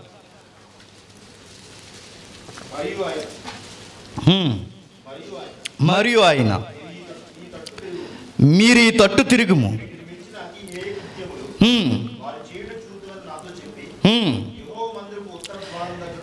యెహోవా మందిర ఉత్తర ద్వారం దగ్గర నన్ను దింపగా, ఏంటి సందర్భం ఏంటి? ఒక ఆయన దర్శనం చూస్తున్నాడు, పరలోకపు దర్శనం. ఎవరైనా? యెహెజ్కేలు. ఏం చూస్తున్నాడంటే ప్రపంచంలో దారుణాతి దారుణమైన ఘోరకలు చూస్తున్నాడట. ఎవరు? యెహెజ్కేలు. దేవుడు చూపిస్తున్నాడు. దేవుడు ఎప్పుడైతే చూపిస్తున్నాడో గుర్తుపెట్టుకోండి, సరిగ్గా యెహెజ్కేలు పుస్తకం ఎప్పుడు రాయబడుతుంది చెప్పిన, సరిగ్గా వీరు బాబులోనికి సెరగా వెళ్ళిపోయారు. ఎప్పుడు? బాబిలోనియన్స్కి సెరగా తీసుకెళ్ళిపోయారు యెహోయాకీము అయాంలో. మీకు అర్థమవుతుందో లేదు? ఇదంతా అర్థమవుతుందా? అర్థమైపోయినా అర్థమైనట్టు ఎట్టండి ముఖం, అంతే. ఇక తర్వాత మళ్ళీ నెట్లో చూస్తుంది కానీ ఒక రోజు కూర్చొని తీరిగ్గా. యెహోయాకీం అంటే యూదుల రాజు లేదా ఇశ్రాయేలు రాజులు ఎండింగ్ టైంలో, చివరి రాజుల కాలంలో బాబిలోనియన్స్ వచ్చి వీళ్ళని ఎత్తుకెళ్ళిపోయారు. ఎవరిని? యూదుల్ని. ఆ యూదుల్ని ఎత్తుకెళ్ళిపోయినప్పుడు ఎత్తుకెళ్ళిపోయిన వారిలో దానియేలే కాదు, ఎత్తుకెళ్ళిపోయిన వారిలో దానియేలు స్నేహితులే కాదు, యెహెజ్కేలు కూడా ఉన్నాడు. ఎవరున్నారు? యెహెజ్కేలు కూడా ఉన్నాడు.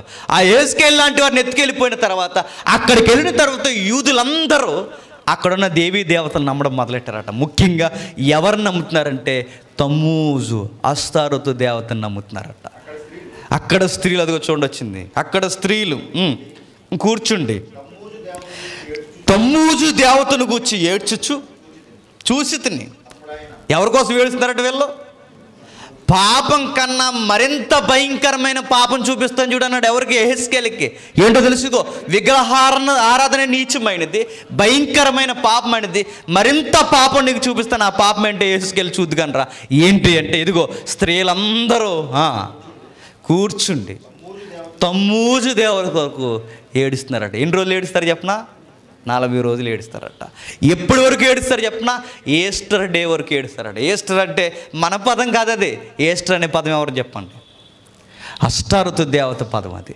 ఆ రోజు వరకు ఆ పదం కొరకు, ఆ పదం ఏదైతే ఆ పదం మనం పిలవబడుతున్నామో ఆ రోజు వరకు, తమ్మూజు వచ్చే డే వరకు, అంటే మరలా సిగురించే రోజు వరకు, మొలకలు వచ్చే ఒక ప్రారంభపు రోజు వరకు ఒక ఈస్టర్ డే అని పెట్టుకుని ఆ రోజు కొరకు ఏడుస్తుంటారట. మా దేవుడు వస్తాడు, దేవుడు వస్తాడని. ఇప్పుడు ఏడుస్తున్నది ఎవరు చెప్పినా సాక్షాత్తు యెరూషలేము కుమార్తెలు ఏడుస్తున్నాడు. ఎవరి కోసం? యెహోవా కోసం కాదు. ఎవరి కోసం? దేవుడి కోసం కాదు. మరి ఎవరి కోసం? తమ్మూజు కోసం ఏడుస్తాడట. దేవుడు రాయించాడు. ప్రపంచంలో ఇలాంటి నాగరికత ఒకటి ఉందా అంటే ఇదిగో బైబిల్లో కూడా ఆధారం ఉంది. వాళ్ళు ఏడుస్తున్నారట. ఎందుకు ఏడుస్తారంటే ముందుకు వెళ్ళే కొలది అర్థమవుద్ది. చదువుతాడు కిందికి.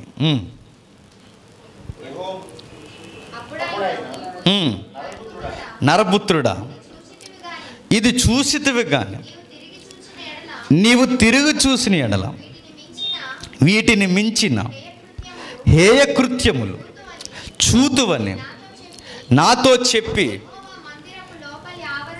యెహోవా మందిరపు లోపలి ఆవరణములో,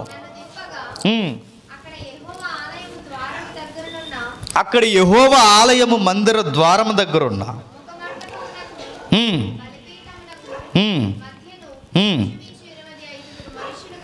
ఇంచుమించు 25 మనుషులు కనబడిరి. వారి వీపులు యెహోవా ఆలయము తట్టున, వారి ముఖములు తూర్పు తట్టును తిరిగి ఉండెను. వారు తూర్పునున్న సూర్యునికి నమస్కారం చేయొచ్చు. చూసారా? సూర్యునికి నమస్కారం చేస్తూ ఎప్పటి వరకు? మార్చి నెల వసంతకాలం సూర్యుడు భూమధ్య రేఖ మధ్యకు వచ్చేంత వరకు వీళ్ళు ఏడుస్తారట. నెల రోజులు సుమారుగా ఏడుస్తారట. చూడండి అక్కడ రాయబడింది. సూర్యుని వైపుకి తిరిగారట. సూర్యుని వైపుకు. ఎందుకు సూర్యుని వైపుకి తిరిగి ఏడుస్తున్నారంటే సరిగ్గా వసంతకాలం వచ్చేసరికి పాతాళానికి వెళ్ళింది దేవత తీసుకొస్తాను. ఎవరు ఆ దేవత? ఆకాశపు రాణి. ఎవరు? అష్టారోతు. వెళ్ళింది ఎవరిని తీసుకురావడానికి? తమ్మూజుని ఎలా తీసుకొస్తావు? ఆవిడ కిరణాలు, సూర్యకిరణాలు భూమి మీదకి అలా పడేసరికి ఆ కిరణాల వలన లేత మొక్కలు ఉద్భవించేసరికి ప్రకృతిలో కొత్త ఆకారం వచ్చేసరికి ఇదిగో మీ తమ్మూజు మీ మధ్యకి వచ్చేసాడు. అందుకే స్ప్రింగ్ సీజన్ అన్నారు దాన్ని. ఎందుకు వచ్చింది అనుకుంటున్నారు ఈ ఇయర్? ఎందుకు ఆ టైమింగ్ని ఎంచుకున్నారంటే ఇదిగో ఈ మూలాలన్నీ తమ్మూజు, నిమ్రోదు, అష్టారోతు మూలాలు ఇవన్నీ. మరో మాట ఈవిడ గురించి రాయబడింది చూడండి. చూద్దాం ఒకసారి. యెర్మీయా గ్రంథం 44వ అధ్యాయం. యెర్మీయా గ్రంథం 44వ అధ్యాయం 15వ వచనం. యెర్మీయా గ్రంథం 44వ అధ్యాయం 15వ వచనం.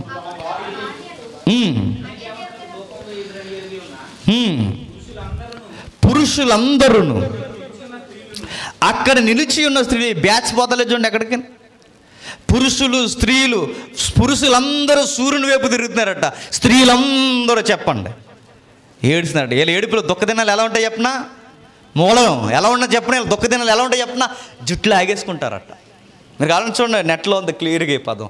జుట్టు పీకేసుకుని బూడిద జల్లేసుకుని పిచ్చోళ్ళ తయారైపోయి దేవుడా రా దేవుడా రా దేవుడా అని ఏడుస్తారట. ఇవన్నీ మీకు అర్థమవుతలేదు కానీ బాబు గోగినేనని ఒక ఆయన ఉన్నాడు తెలుసా, హేతువాది. ఇదిగో మీ జీజస్ కాపీ స్టోరీ అన్నాడు. ఎక్కడది కాపీ స్టోరీ అన్నాడు చెప్పనా, మీ జీజస్ తమ్మూజుని కాపీ కొట్టాడు అన్నారు. మీరు ఇక్కడ కూర్చుని మీరు వెళ్ళామంటే ప్రపంచం అలా లేదు, బయట మీరు కావాలంటే చూడండి. వాడు ఎక్కడ కోట్ చేసి చెప్పినా మీ దేవుడు తమ్మూజు దేవుడు ప్లేస్లో వచ్చి ఆ స్టోరీ యెరూషలేము పట్టణాన్ని మీరు నమ్మేసి అమాయక గొర్రెల్లో తిరుగుతున్నాడు అన్నట్టు. ఒక మాట చెప్పిన అసలు రిజరెక్షన్ అనే పదం మొట్టమొదట, లేదా పునరుద్ధానం అనే పదం ఈ మానవ చరిత్రలో మొట్టమొదటిసారిగా వాడింది ఎవరు చెప్పిన, తమ్మూజ్. పునరుద్ధానం. ప్రపంచంలో ట్రినిటీ, ముగ్గురిని ఏకత్వంగా లేదా ఏకత్వంలో బహుళత్వంగా ఆరాధించిన ఆరాధన ఎక్కడ జరిగింది తెలుసా, నిమ్రోద్.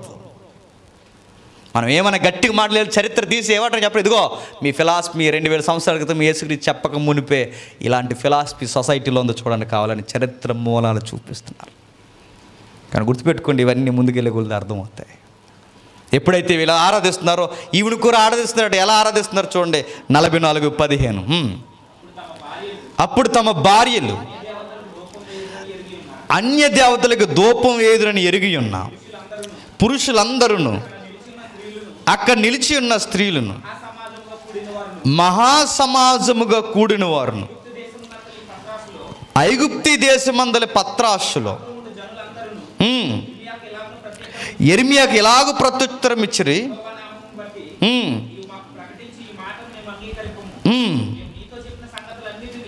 మేము నీతో చెప్పిన సంగతులన్నిటినీ నిశ్చయముగా నెరవేర్చబోచున్నాము.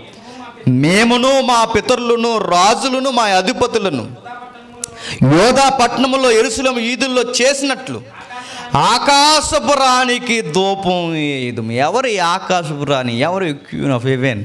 ఎవరు ఇవిడ? అష్టారతు. ఎవరు ఈ అష్టారతు? తమ్మూజుగోడు మమ్మీ, తమ్మూజుగోడు వైఫ్ కూడా. ఎవరు? గతంలో వైఫ్, ఇప్పుడు మమ్మీ. ఎవరు? అంతకుముందు నిమ్రోదికి వైఫ్ ఈవిడే, ఇప్పుడు ఈ మళ్ళీ నిమ్రోది పుడితే ఈ నిమ్రోదికి తల్లి ఈవిడే. ఈవిడెవరో తెలుసా? ఆకాశపు రాణి. ఈ ఆకాశపు రాణి పేరు మీదే జ్యోతిష్యం వచ్చింది తెలుసా? మీరు నమ్ముతారో నమ్మరో? ఏదో పెద్ద ప్రాజెక్టులకి మంచి పెద్ద ఫ్యాషన్, ఇదంతా పెద్ద ఫేక్. నేను మరలా చెప్తున్నాను, మాయా. దీని మీద మళ్ళీ తగలెట్టడానికి సినిమాలో ఒకటి, దీని మీద పెద్ద జ్యోతిష్యం ఒకటి. నేను చెప్తున్నాను, టైం ట్రావెల్ అని ఒక లెసన్ ఉంది. మీరు ఎంతమంది ఉన్నారు నాకు తెలియదు, యూట్యూబ్లో చూడండి. నేను చెప్పాను ఒకసారి, టైం ట్రావెల్. వర్తమానంలో ఉన్న గతాన్ని ఎలా చూడగలమో టైం ట్రావెల్ ఒకసారి ఉంటుంది చూడండి. అంటే మీరు కూడా జ్యోతిష్యం చెప్తారా అనుకోకండి. జ్యోతిష్యం కాదు, విషయం ఏంటో సైంటిఫిక్గా తెలుస్తుంది చూడండి. ఈ జ్యోతిషి మాయ, హస్తరేఖలు హస్తానికి ఉన్న రేఖలు చూడడం, నుదుటి మీద రేఖలు చూడడం, ఈ చెత్త ఫిలాసఫీ ఆ దేవత పేరు మీద జరుగుతుంట. మచ్చుకు ఒక రెఫరెన్స్ చూస్తారు ఆధారానికి. చూద్దాం ఒకసారి. 2వ రాజుల గ్రంథం 21వ అధ్యాయం. 2వ రాజుల గ్రంథం 21వ అధ్యాయం. 2వ రాజుల గ్రంథం 21వ అధ్యాయం. 2వ రాజుల గ్రంథం 21వ అధ్యాయం 5వ వచనం నుండి, మరియు యెహోవా మందిరం అనుకున్న 2 శాలలో ఆకాశ సమూహములకు అతడు బలిపీఠం కట్టించిన. ఎవరైనా మనస్సే. ఎవరు ఆకాశ సమూహములు? ఎవరు? ఆవిడే. ఎవరు? ఆకాశరాణి. ఎవరు చెప్పండి? అష్టారతు. ఆ ఆకాశ సమూహాలకి 8 కాంతులకు లేదా 16 కాంతులకు బలిపీఠం కట్టించాడు. చరిత్రలో అతడు తన కుమారుని అగ్నిగుండము దాటించి జ్యోతిష్యమును, చూసారా ఏమొచ్చింది? జ్యోతిష్యము, శకునము. జ్యోతిష్యం అంటే ఇదిగో ఇలాంటివి చూసి, గ్రహాలను చూసి నీ గ్రహం వంకరకి వెళ్ళిపోతుంది అబ్బాయి అని చెప్పడం. శకునం అంటే ఏంటి చెప్పండి? నీకు నెక్స్ట్ డే ఏం జరుగుద్ది, నెక్స్ట్ ఇయర్ ఏం జరుగుద్ది, ఈ వీక్లో ఏం జరుగుద్ది. ఇది శకునం. సెకండ్స్ని, గంటల్ని జాగ్రత్తగా కొలుసుకుని శకునాలు చూడటం, జ్యోతిష్యాలు చూడటం. ఈ ఫిలాసఫీ అంతా ఎక్కడ ముడిపడి ఉందట? ఎక్కడ? మీరు సరిగ్గా వింటలేదు. ఎక్కడ? వర్షం పడుతుందా? వర్షం పడుతుంది కదా. ఆకాశపు రాణి ఎవరు? అష్టారత్. ఈ ఫిలాసఫీ ఎక్కడేట, ఈ జ్యోతిష్యాలు చెత్త చెదారం ఇవన్నీ అవి అక్కడ ఉన్నారు చూడు, చోదిగాంట్లు సాంగత్యము చేదురు. ఈ జ్యోతిష్యం చెప్పే వాళ్ళకి ఇచ్చిన పెద్ద పదమేంటి చెప్పనా? సోది. అది ఇంక సీరియస్గా మాట్లాడితే ఫ్రీడిక్స్ చెప్తూ ఉన్నాను కదా, నువ్వు సోదిగాడు అంతే. ఇక స్టైల్గా మళ్ళీ సూట్లు, మళ్ళీ ఇలా ల్యాప్టాప్లో ఒకటి ఎవరికి ల్యాప్టాప్లు, మళ్ళీ ఇంటర్నెట్ ఇలా ఎదురుగా పెట్టుకుని ఈ రేఖ నీకు ఈరోజు ఇలా ఉంది, ఈరోజు నీ సింహం మేక ఎదురు ఉంటుంది మనకు మళ్ళీ మన మనుషులం కాదు, మనకు మేకో సింహం ఏంటి తేలు చేప ఇవన్నీ ఉంటుంది. నువ్వు ఏ రాశి? చేప రాశి. నువ్వేంటి? మేక రాశి. నువ్వే ఇవన్నీ చూపించి దాని మీద ఇవన్నీ కొలుస్తారు. ఇవన్నీ ఫిలాసఫీ ఎక్కడ? బాబులోనియన్స్ మూఢనమ్మకాలండి ఇవన్నీ. మరి అవి ఇండియా వరకే ఎలా వచ్చినాయి? మూలమంతా మెసపతోమియాలో పుట్టారు కనుక అక్కడ ప్రాక్టీస్ చేసుకుంటే 11వ అధ్యాయంలో దేవుడు తారుమారు చేశాడు. అంటే చెదరగొట్టి పాడేశారు. వీళ్ళు చెదిరిపోయిన తర్వాత వీళ్ళే రాలేదు, ఆ మూఢనమ్మకాలు కూడా కూడాట్టుకొచ్చారు. వాళ్ళు నమ్మిన నమ్మకాలు కూడా అట్టుకొచ్చారు. ఆ నమ్మకాలు కూడా తెచ్చారు కనుకే మన ఇండియాకి వచ్చిన మదర్ చైల్డ్ వర్షిప్ ఉంది. చూసారు ఇందాక. అదే ఆసియాలో చైనాకి వెళ్ళినా ఆ మదర్ చైల్డ్ వర్షిప్ ఉంది. జపాన్కి వెళ్ళినా ఉంది, ఈజిప్ట్కి వెళ్ళినా ఉంది. చివరికి యెరూషలేములో ఉన్న కొన్ని దేవాలయాల్లో కూడా తీసుకొచ్చేసారు. ఎక్కడి నుంచి వచ్చిందంటే మూలం అదే కనుక ఆ మూలం నుంచి ఇవన్నీ డౌన్లోడ్ చేసుకున్నారు. రాయబడుతున్నమాట. ఇదిగో ఈ జ్యోతిష్యం, ఈ సోది చెప్పే వాళ్ళందరూ ఈ ప్రకారం అతడు యెహోవా దృష్టికి బహు చెడుతనము జరిగించచ్చు, ఆయనకు కోపం. జ్యోతిష్యాలు శకునములు చూసుకోవడం ఇదంతా యెహోవా దృష్టికి ఏంటి చెప్పండి? ఘోరమైన పాపం. దేవుడు ఒప్పుకోడు. స్టైల్గా ఇప్పుడు ఎవడో చూసాడు నాకు చిన్నప్పుడు, కుదురుంటారు కదండి ఇంటికాడ. సో మా వాడు ఏమైపోతాడని చూపించారు. నిజానికి అడు ఏం చెప్పాలి? పాస్టర్ అయిపోవాలని చెప్పాలి. చెప్పాడా? అడేం చెప్పాడు చెప్పనా? మీ అబ్బాయి పెద్ద అయిపోయిన తర్వాత ఈ దేశం వదిలి వేరే దేశం వెళ్ళిపోతాడని చెప్పాడు. నేను నిజంగా వెళ్ళిపోతాను ఏదో దేశం అనుకున్నాను. ఏ దేశం వెళ్ళలేదు, మనది ఈ దేశమే. ఏ దేశం? ఇంకోటి కూడా చెప్పాడు, మరో మాట కూడా చెప్పాడు. ఏ మాట చెప్పనొద్దులేండి, బాగోదేమో. మీ వాడు 4 చక్రాల వాహనం అనుకుంటా. ట్రెండ్ పెరిగిన తర్వాత ఎవడైనా 4 చక్రాల వాహనం కొనుక్కుంటాడు. కొనుక్కొని 4 చక్రాల వాహనం అంటే కారు. ఇప్పుడు ఈ రోజున్న పరిస్థితి బట్టి రేపు పొద్దున్న పిల్లలు ఏం చేయబోతున్నారు చెప్పలేము. ఇలాంటివన్నీ చెప్పి సోది, ఇదంతా సోది. ఓ 10 కార్డులు, ఆ కార్డుకు ఒక స్టోరీ. అన్నిసార్లు నువ్వు 10 మంది వెళ్ళినా ఆ కార్డే తీస్తాడు, ఆ స్టోరీని చెప్తాడు. ప్రపంచంలో కామన్గా ఉండే ప్రాబ్లమ్స్ ప్రతి మనిషికి ఉండే ఆ సోదే చెప్తారు అంతే. ఈ సోది చెప్పుకుంటూ బతుకుతున్నారట. దేవుడు అన్నాడు, ఇదిగో ఆకాశపు రాణి చుట్టూ చూసి ఏడ్చే వాళ్ళు ఉన్నారట. ఇలాంటిదంతా పాటిస్తున్నారు ఎవరు చెప్పండి? బాబిలోనియన్స్. ప్రపంచం చెదిరిపోయిన తర్వాత, తారుమారు అయిపోయిన తర్వాత ప్రపంచంలోనికి ఆ మతాల గుండా అలా వచ్చేసేయట. ఇలా ఆచరిస్తున్నారు. ఇక చివరిగా జాగ్రత్తగా ఇర్మియా గ్రంథం 7వ అధ్యాయం మరో మాట చూద్దాం. ఇర్మియా గ్రంథం 7వ అధ్యాయం, ఇర్మియా గ్రంథం 7వ అధ్యాయం 17వ వచనం నుండి.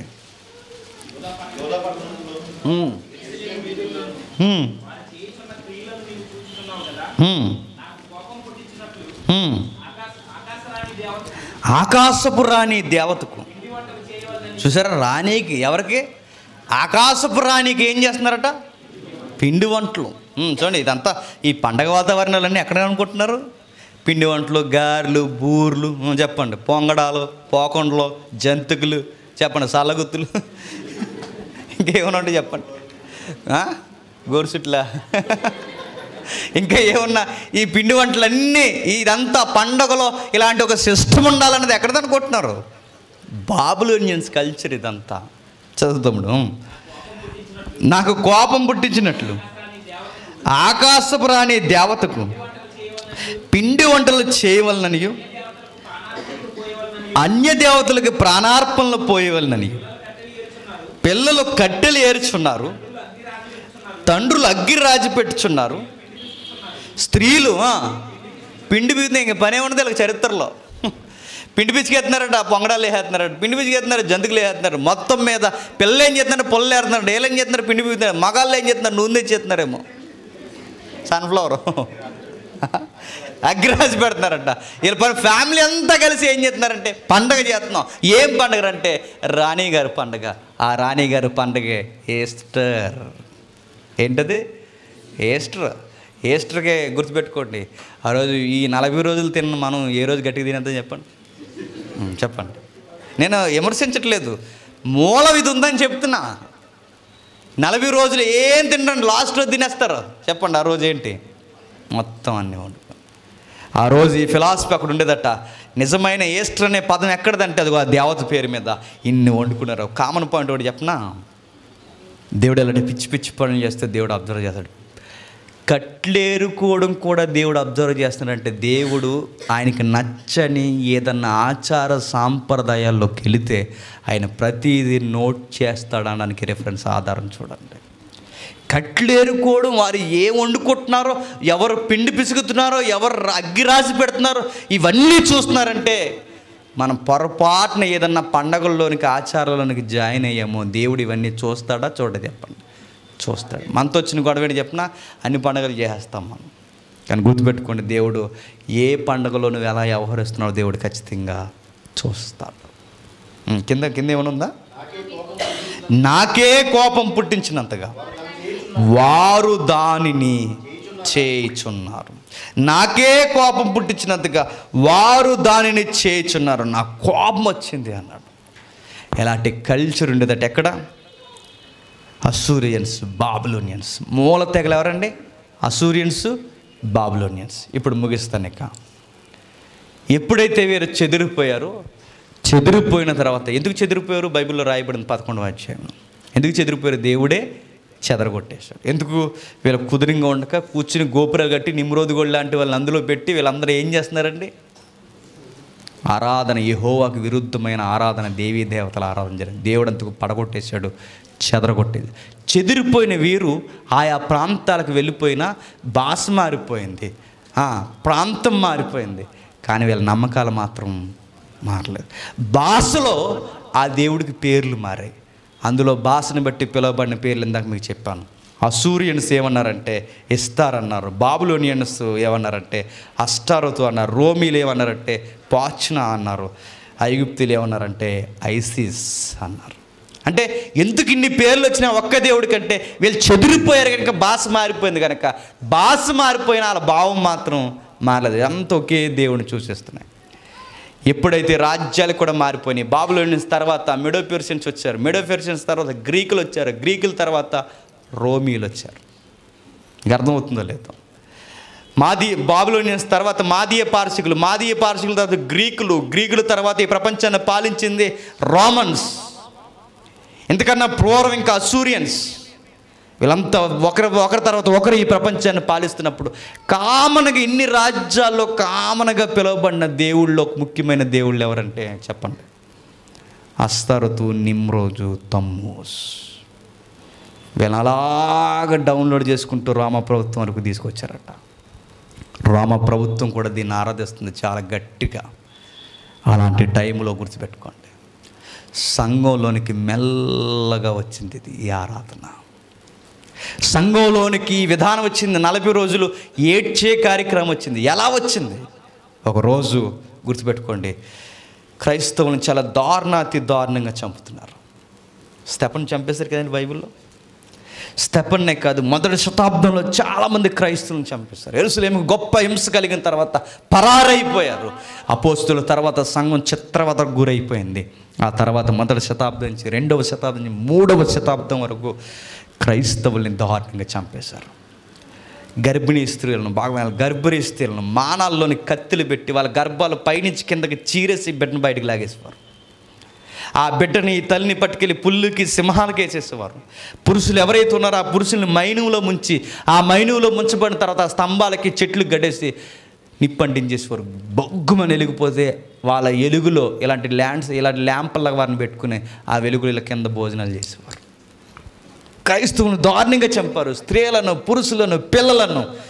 కానీ విషయం అర్థమైంది రోమ ప్రభుత్వానికి. క్రైస్తవుని చంపేకూడదు. క్రైస్తవం పెరిగిపోయింది. ఎంతగా పెరిగిపోయిందంటే దానిలో ఉంటుంది, చేతి సహాయం లేకుండా తీయబడిన ఆ చిన్ని రాయి, అదే క్రైస్తవం. రోమ ప్రభుత్వాన్ని తునాతునకులుగా కొట్టడం ప్రభుత్వం అబ్జర్వ్ చేసిందట. ఎక్కడో చిన్నగా ప్రారంభమైన ఈ చిన్ని సంఘాలు లేదా వారి నమ్మకాలు ఈరోజు ప్రభుత్వానికి ఎసరెట్టేంతగా ఎదిగిపోయాయి. అంటే ఆ మాటకు అర్థం ఏంటంటే ప్రభుత్వమే కుప్పగొలిపోయేలా. ఎందుకంటే ఎందరో జనులు చంపేకూడదు అందులోకి వెళ్ళిపోతున్నారు. ప్రభుత్వం ఎంత బలముగా వారి మీద హస్తం మోపినా ఇంకా పెట్టరేగిపోతున్నారు. ఒక రోజుకి అర్థమైందట, రోమా సామ్రాజ్యం ఆధిపత్యం మెల్లమెల్లగా కోల్పోవడం అబ్జర్వ్ చేసాడు ఒక రాజు. ఆడి పేరే కాన్స్టెంట్. ఎవరు? కాన్స్టెంట్. ఎప్పుడైతే ఈ రాజు చూడదుగా ఆయనే కాన్స్టెంటినోపుల్, ఎప్పుడైతే ఈయన అబ్జర్వ్ చేశాడో, వీళ్ళ తల్లి మంచి బిలీవరు, మంచి క్రైస్తవరాలు, మంచి విశ్వాసి, దేవుని బాగా నమ్మే తల్లి. ఆమె పేతురు గారి ఇంటి మీద పెద్ద చర్చ్ కట్టడానికి పునాది వేసింది ఎవరో తెలుసా? ఆమె. అపోస్తులు ఎక్కడెక్కడున్న సమాధులన్నీ యెరూషలేముకి తీసుకొచ్చి వారి సమాధులన్నింటిని ఒకే దిక్కున పూడ్చి ఒక్కొక్కరి దగ్గర ఒక్కొక్క చిహ్నాన్ని పెట్టించింది ఎవరు తెలుసా? ఆమె. క్రైస్తవులకు ముఖ్య ఆరాధన స్థలాలు ఆ రోజుల్లో జాగ్రత్త చేయబడ్డాయంటే ఆ జాగ్రత్త చేయడానికి ప్రతి స్థలాన్ని ఒక కట్టడంతో కట్టించింది ఎవరో తెలుసా? ఆవిడే. కొడుకు రాజు అయిన తర్వాత, ఆమె క్రైస్తవురాలు అయిన తర్వాత క్రైస్తవ్యానికి కాస్తంత సెక్యూరిటీ వచ్చింది. ఎప్పుడైతే రోమా సామ్రాజ్యం ఆధిపత్యం తగ్గిపోతుందో ఇతడు కూడా ఒక విషయాన్ని తీవ్రంగా ఆలోచించాడు. మనమే క్రైస్తవులమైపోతే, క్రైస్తవ్యమే ప్రభుత్వంలోకి వచ్చేస్తే ఇక ప్రభుత్వానికి బలం చెప్పండి పెరుగుద్ది. అప్పుడు ఏం చేశాడంటే కొన్ని హామీలు ఇచ్చాడు. ఏం హామీలు ఇచ్చాడంటే, ఇదిగో ఈ రోజు నుంచి క్రైస్తవుల మీద ఒక దెబ్బ కూడా పడదు. చక్రవర్తిగా నేను చెప్తున్నాను, మిమ్మల్ని ఎవ్వరు ఏమనరు, మిమ్మల్ని ఎవ్వరు ఏమి చేయరు, మిమ్మల్ని ఎవ్వరో ఏ ప్రలోభానికి గురి చేయరు, మిమ్మల్ని బాధ పెట్టరు. నేనే క్రైస్తవుడు అయిపోయాను. ఎప్పుడైతే ఈయన క్రైస్తవుడు అయిపోయాడో, సామాన్యంగా పిలువబడే ఈ మతం, వాళ్ళ భాషలో చెప్తున్నాను, ఒక్కసారి క్లాసిక్ రిలీజియన్ అయిపోయింది. చాలా గౌరవపదమైన మతం అయిపోయింది. ఎందుకంటే రాజే మతాన్ని స్వీకరించాడు. ఎప్పుడైతే క్లాసిక్ రిలీజియన్ అయిపోయిందో అప్పుడు ఏం చేశాడు తెలుసా? ప్రపంచంలో ఉన్న క్రైస్తవులందరూ రోమ ప్రభుత్వం కింద ఉన్న వాళ్ళందరికీ ఊపిరి పీల్చుకున్నట్టు అయిపోయింది. వాడు కొన్ని రాయితీలు ఇచ్చాడు. అప్పటికే సంఘానికి బిషప్స్ ఉన్నారు కదండి, ఎవరైతే ఉన్నారో ఈ సంఘానికి పెద్దలుగా పిలువబడుతున్న ఎల్డర్స్, వీళ్ళందరినీ పిలిపించాడు. ఇదిగో ఇక మిమ్మల్ని ఎవ్వరు ఏమనరు, నేను ఏలికను, నా కింద మీరు ఏలికలుగా ఉండండి, మీకు అధికారాలు ఇస్తానని చెప్పి వాళ్ళకి అధికారాలు ఇచ్చి సింహాసనాలు వేసి వాళ్ళని కూర్చోబెట్టాడు. ఎప్పుడైతే సంఘంలో ఉన్న కొంతమంది పెద్దలకి అధికారాలు ఇచ్చారో సంఘము రాజకీయంతో కలవడం స్టార్ట్ అయింది.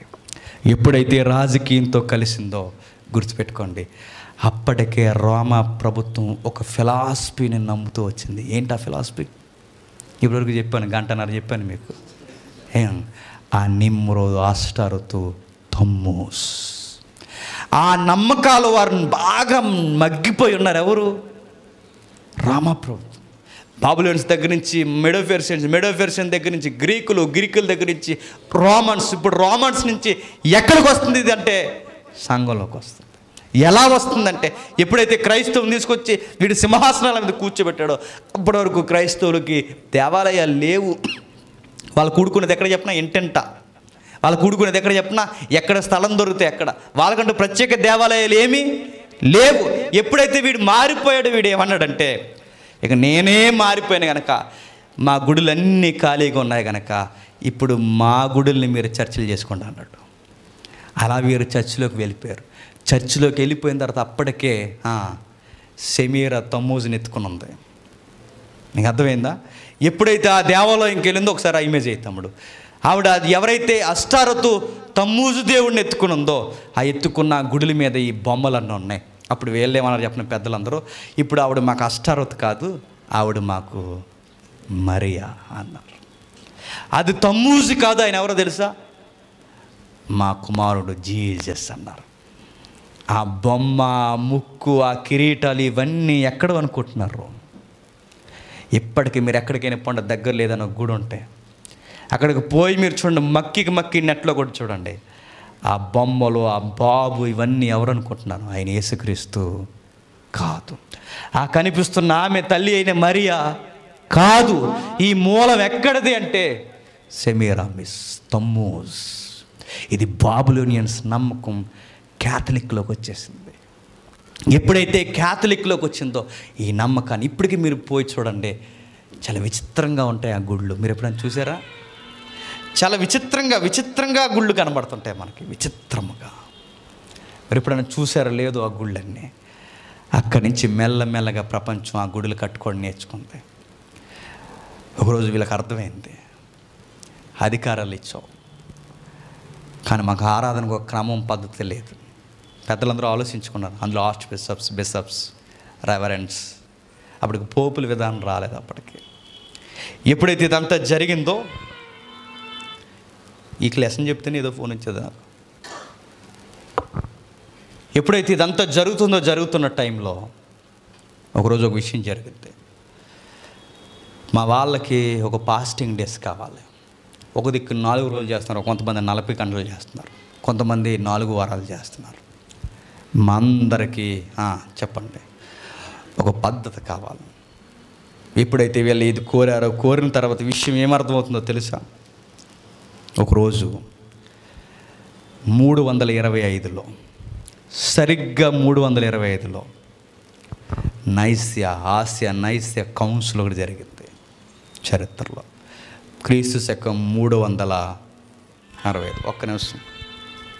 బ్యూటిఫుల్.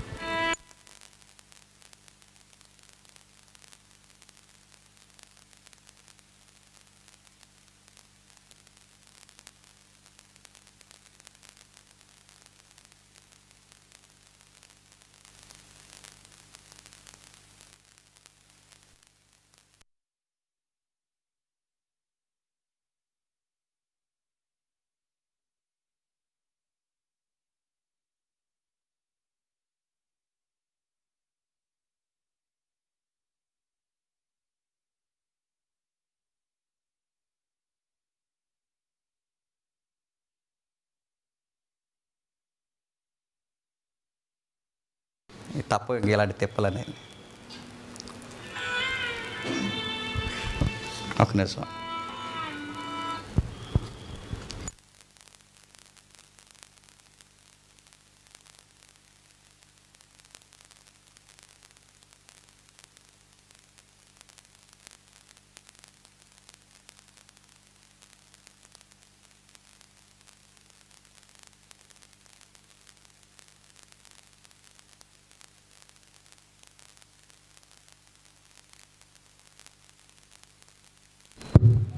ఓకే, 325. ఒకరోజు ఒక విషయం, పెద్దలందరూ ఒక విషయాన్ని గమనిస్తారు. ఏమనంటే, ఇదిగో మా అందరికి ఒక పద్ధతి కావాలి. అప్పటికే వీళ్ళకి ఒక ఫిలాసఫీ ఉంది. రోమన్స్ బాబులోన్స్ దగ్గర నుంచి 40 రోజులు ఏడుస్తారుగా. వీడు ఏం చేశాడంటే తెలివిగా, ఇదిగో క్రైస్తవులందరూ 40 రోజులు దుఃఖాన్ని చలపండి. మీకు కూడా ఒక ఫిలాసఫీ ఉంది. ఏంటి? మీ ప్రభువు చనిపోయాడు, మీ ప్రభు ఒకరోజు మరలా లేస్తాడు. ఈ ఫిలాసఫీని మీరు ఏం చేస్తారంటే, సేమ్ అదే బొమ్మ, అదే బాలుడు, కానీ పేర్లు మారాయి. ఇప్పుడు అదే పద్ధతి, కానీ చెప్పండి పేర్లు మారాయి. వాళ్ళకేమో గుర్తుపెట్టుకోండి, వాళ్ళకి లెంటిన్, మనకి లెంట్ అయింది. మీకు అర్థమైందా? అలా మార్చి ఏం చేశారంటే, జగత్ కూడా ఏం చేశాడు, 325లో ఒక చట్టం తీసుకొచ్చాడు. క్రైస్తవులందరూ 40 రోజులు చెప్పండి ఉపవాస దినాలు చేయాలి ప్రకటించారు. సంఘంలోనికి అలా వచ్చేసింది విషయం. రోజుకి పెరుగుతుంది. రాజులు ఆ రోజు బిషప్స్ అందరూ ఎక్కడెక్కడ భారతదేశం నుంచి ఉన్న వాళ్ళు కూడా వెళ్ళారు ఆ రోజు అక్కడికి. ఆ రోజు వెళ్ళి అందరూ కూడుకొని సంఘము మనం పాటించాలి. ఆ రోజు కౌన్సిల్ ఇది ఒకటే కాదు, చాలా డాక్ట్రిన్స్ మీద ఆ రోజు పెద్ద ఫైట్ జరిగింది, ట్రినిటీ కోసం కూడా. ఇవన్నీ జరిగిన తర్వాత ప్రపంచంలో 40 రోజుల ఆరాధన వచ్చింది. నిజానికి ఈ పద్ధతి, ఈ పట్టిక ఎక్కడదంటే చెప్పండి, నిమ్రోదు దగ్గర నుంచి వచ్చింది. ఒకరోజు మరలా సెకండ్ వాటికన్ కౌన్సిల్ జరిగింది 519లో. ఎప్పుడు? 519లో. అప్పటికి ఏమైందంటే 3వ శతాబ్దం నుంచి 4వ శతాబ్దం, 5వ శతాబ్దం వచ్చేసింది. 3 నుంచి 4, 5 అంటే 3 నుంచి 5 శతాబ్దం అంటే ఎన్ని వందల సంవత్సరాలు ఉన్నాయి మధ్యలో? చెప్పండి. 200 సంవత్సరాలు ఉన్నాయి. ఎన్ని సంవత్సరాలు? 200 సంవత్సరాలు.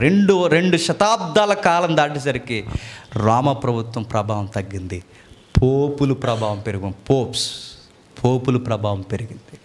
ఎప్పుడైతే పోపు పెరిగాడో, పోపుల హయాంలోకి వస్తుంది. ఎప్పటికీ మీరు చూడండి, వాటికన్లో పోపే రాజకీయ అధిపతి, పోపే మతాధిపతి కూడా.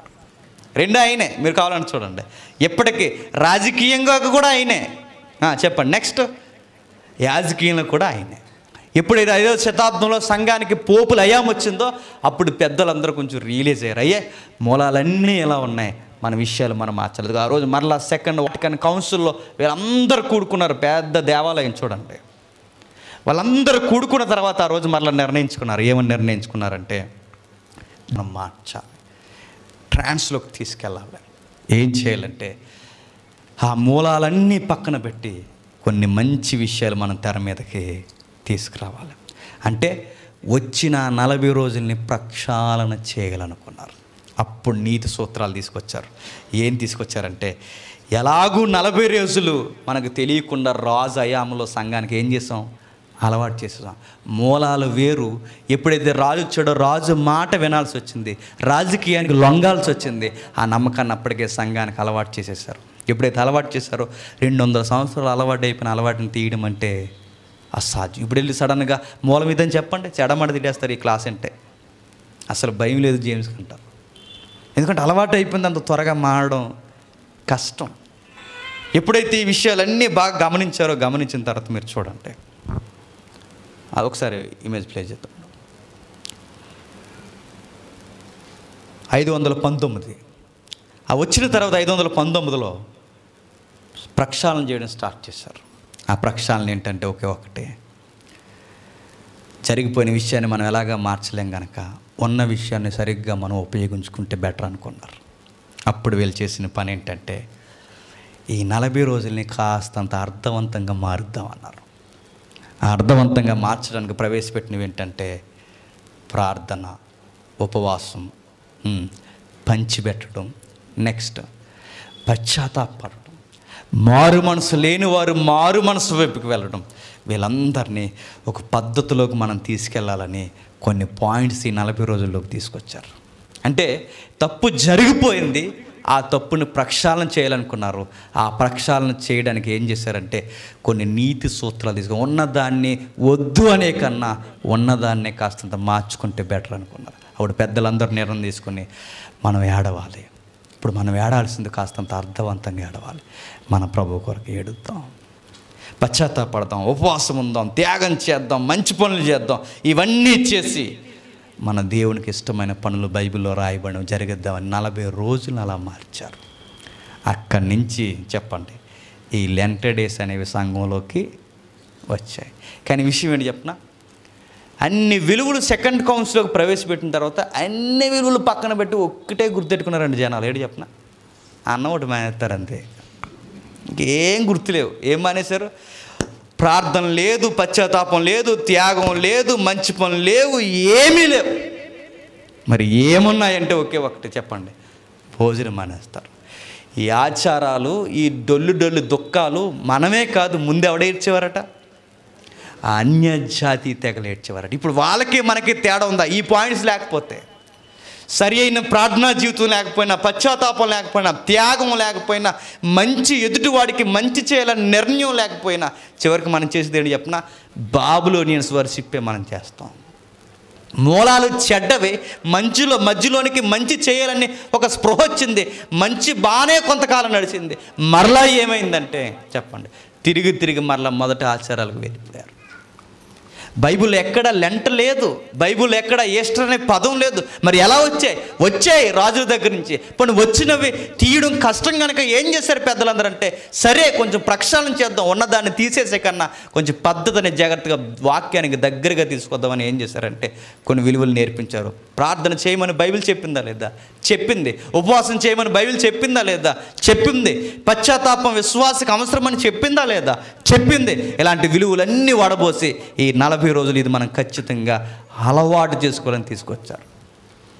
ఈ విలువల ప్రకారం ఈ 40 రోజులు చేస్తే కాస్త దేవునికి నచ్చుతారు. ఈ విలువలన్నీ పక్కకు దోసేసి కేవలం లెంటన్నదాన్ని ఒక వ్రతంలాగా మీరు చూసారో, ఆ వ్రతం ఏంటో చెప్పండి, తమ్ముజు కూడా వ్రతం అది. మీరు దాన్ని కేవలం చాలామంది మా కొలీగ్స్ చాలామంది ఉంటారండి, వాళ్ళు ఏమంటారు చెప్పనా, ఒరే ఈ లెంట అయ్యే వరకు మేము డ్రింక్ చేయమురా అంటారు. డ్రింక్ అంటే థమ్సప్ కాదు, చెప్పండి. ఇలా రథం అది అలాగే బయట వాళ్ళు కూడా రంజాన్ అయ్యే వరకు ఏం చేయం, బయట వాళ్ళు కూడా పలానా పూజలు అయ్యే వరకు ఏం చేయం అని ఏదైతే అదే శివరాత్రి అది అయ్యే వరకు చేయమని వాళ్ళు ఎలా అంటారో మనవారు కూడా లెంటనే ఏం చేస్తారు చెప్పండి, ఆచారం చేస్తారు. ఈ లెంట అయ్యే వరకు మేము మాంసం తినవరా, ఈ లెంట అయ్యే వరకు మేము పెళ్ళిళ్ళు చేసుకోవరా, ఈ లెంట అయ్యే వరకు శోభనాలు లేవరా, ఈ లెంట అయ్యే వరకు పిండి వంటలు లేవరా, ఈ లెంట అయ్యే వరకు మాంసమే వద్దురా, ఈ లెంట అయ్యే వరకు చెప్పులే వేసుకోవరా. ఇవన్నీ ఏంటి చెప్పండి, ఆచారం. ఎలా వచ్చాయి? అసలు విషయం వదిలేశారు. పెద్దలకు కూడా ఎందుకు చెప్పినా శ్రమ దినాల్లో ఎందుకు పెళ్ళిళ్ళు, శ్రమ దినాల్లో ఎందుకు కార్యక్రమాలు పెట్టుకోవద్దంటారంటే ఆ టైం మీరు వేస్ట్ చేయొద్దు. ఆ టైం వేస్ట్ మీరు పెళ్ళి కోసం, పెళ్ళి కనుక మీరు లెంట టైంలో పెట్టుకున్నారనుకోండి, 40 రోజులు దేవునితో గడపాలనుకున్న టైం అంతా పట్టుకొని మీరు ఎక్కడ పెడతారు? ఆ పెళ్ళి కోసం. పెళ్ళి అవుతుందంటే ఎవరు నిద్రవుతారండి? వాళ్ళు నిద్రవారు, ఇంకెవరు నిద్రవనివ్వరు. అందుకే ఆ టైంలో మీరు టైం అంతా వేస్ట్ చేయొద్దు. 40 రోజులు దేవునికి కంకణం కట్టుకోండి. ఉపవాసంలో స్టామినా పెంచుకోండి, ప్రార్థనలో నాణ్యత పెంచుకోండి, పంచిపెట్టడంలో నాణ్యత పెంచుకోండి, త్యాగంలో పశ్చాత్తాపంలో నాణ్యత పెంచుకుని, ఈ నాణ్యత పెంచుకునే టైంలో ఈ పెళ్ళిళ్ళు శిఖార్లు ఇవన్నీ పెట్టుకోకండి. దేవునికి దగ్గరగా ఉండండి అని నేర్పించారు. ఇదంతా మానేసాం మనం. కేవలం ఏది మాత్రమే మనం నేర్చుకున్నాం చెప్పినా ఒకే ఒకటే. ఆ నేర్చుకున్నది ఏంటంటే చెప్పండి, కేవలం భోజనం. కొంతమంది భోజనం అనేది ఓఆర్ఎస్ తాగేస్తారు గొడవ లేకుండా. కొంచెం ఎండ తాగడం ఏమైనా తగిలితే మళ్ళీ మజ్జిగలో కరివేపాకు మంచి స్పైసీగా. తప్పు కదండి, ఇవన్నీ చేయొద్దండి. ఉపవాసం అంటే గుర్తుపెట్టుకోండి, ఉపవాసం అంటే వసించడం, దేవునికి దగ్గరగా అన్నీ మానుకొని వసించడం. 40 రోజులు దేవుని దగ్గరగా ఉన్నప్పుడు ఇంకా దేని మీద మనసెట్టకండి. ఈ 40 రోజుల్లో నేను బైబిల్ పూర్తి చేయాలి, ఈ 40 రోజుల్లో నేను ప్రార్థన శక్తిని పెంచుకోవాలి, ఈ 40 రోజుల్లో చెప్పండి పశ్చాత్తాపం అంటే ఏంటి నేను చూడాలి, సరైన మారు మనసు వైపుకు నడవాలని 40 రోజులు మంచిగా ఉపయోగించుకుంటే దేవునికి నచ్చుతుంది. లేదు ఆచారంగా ఉపయోగించుకుంటే ఆ రోజు యెహెజ్కేలులో యెర్మీయాలో తిట్టినట్టు దేవుడు ఖచ్చితంగా చెప్పండి ఆచారబద్ధంగా నడిచేవారిని దేవుడు ఖచ్చితంగా తిడతాడు, దండన చేస్తాడు.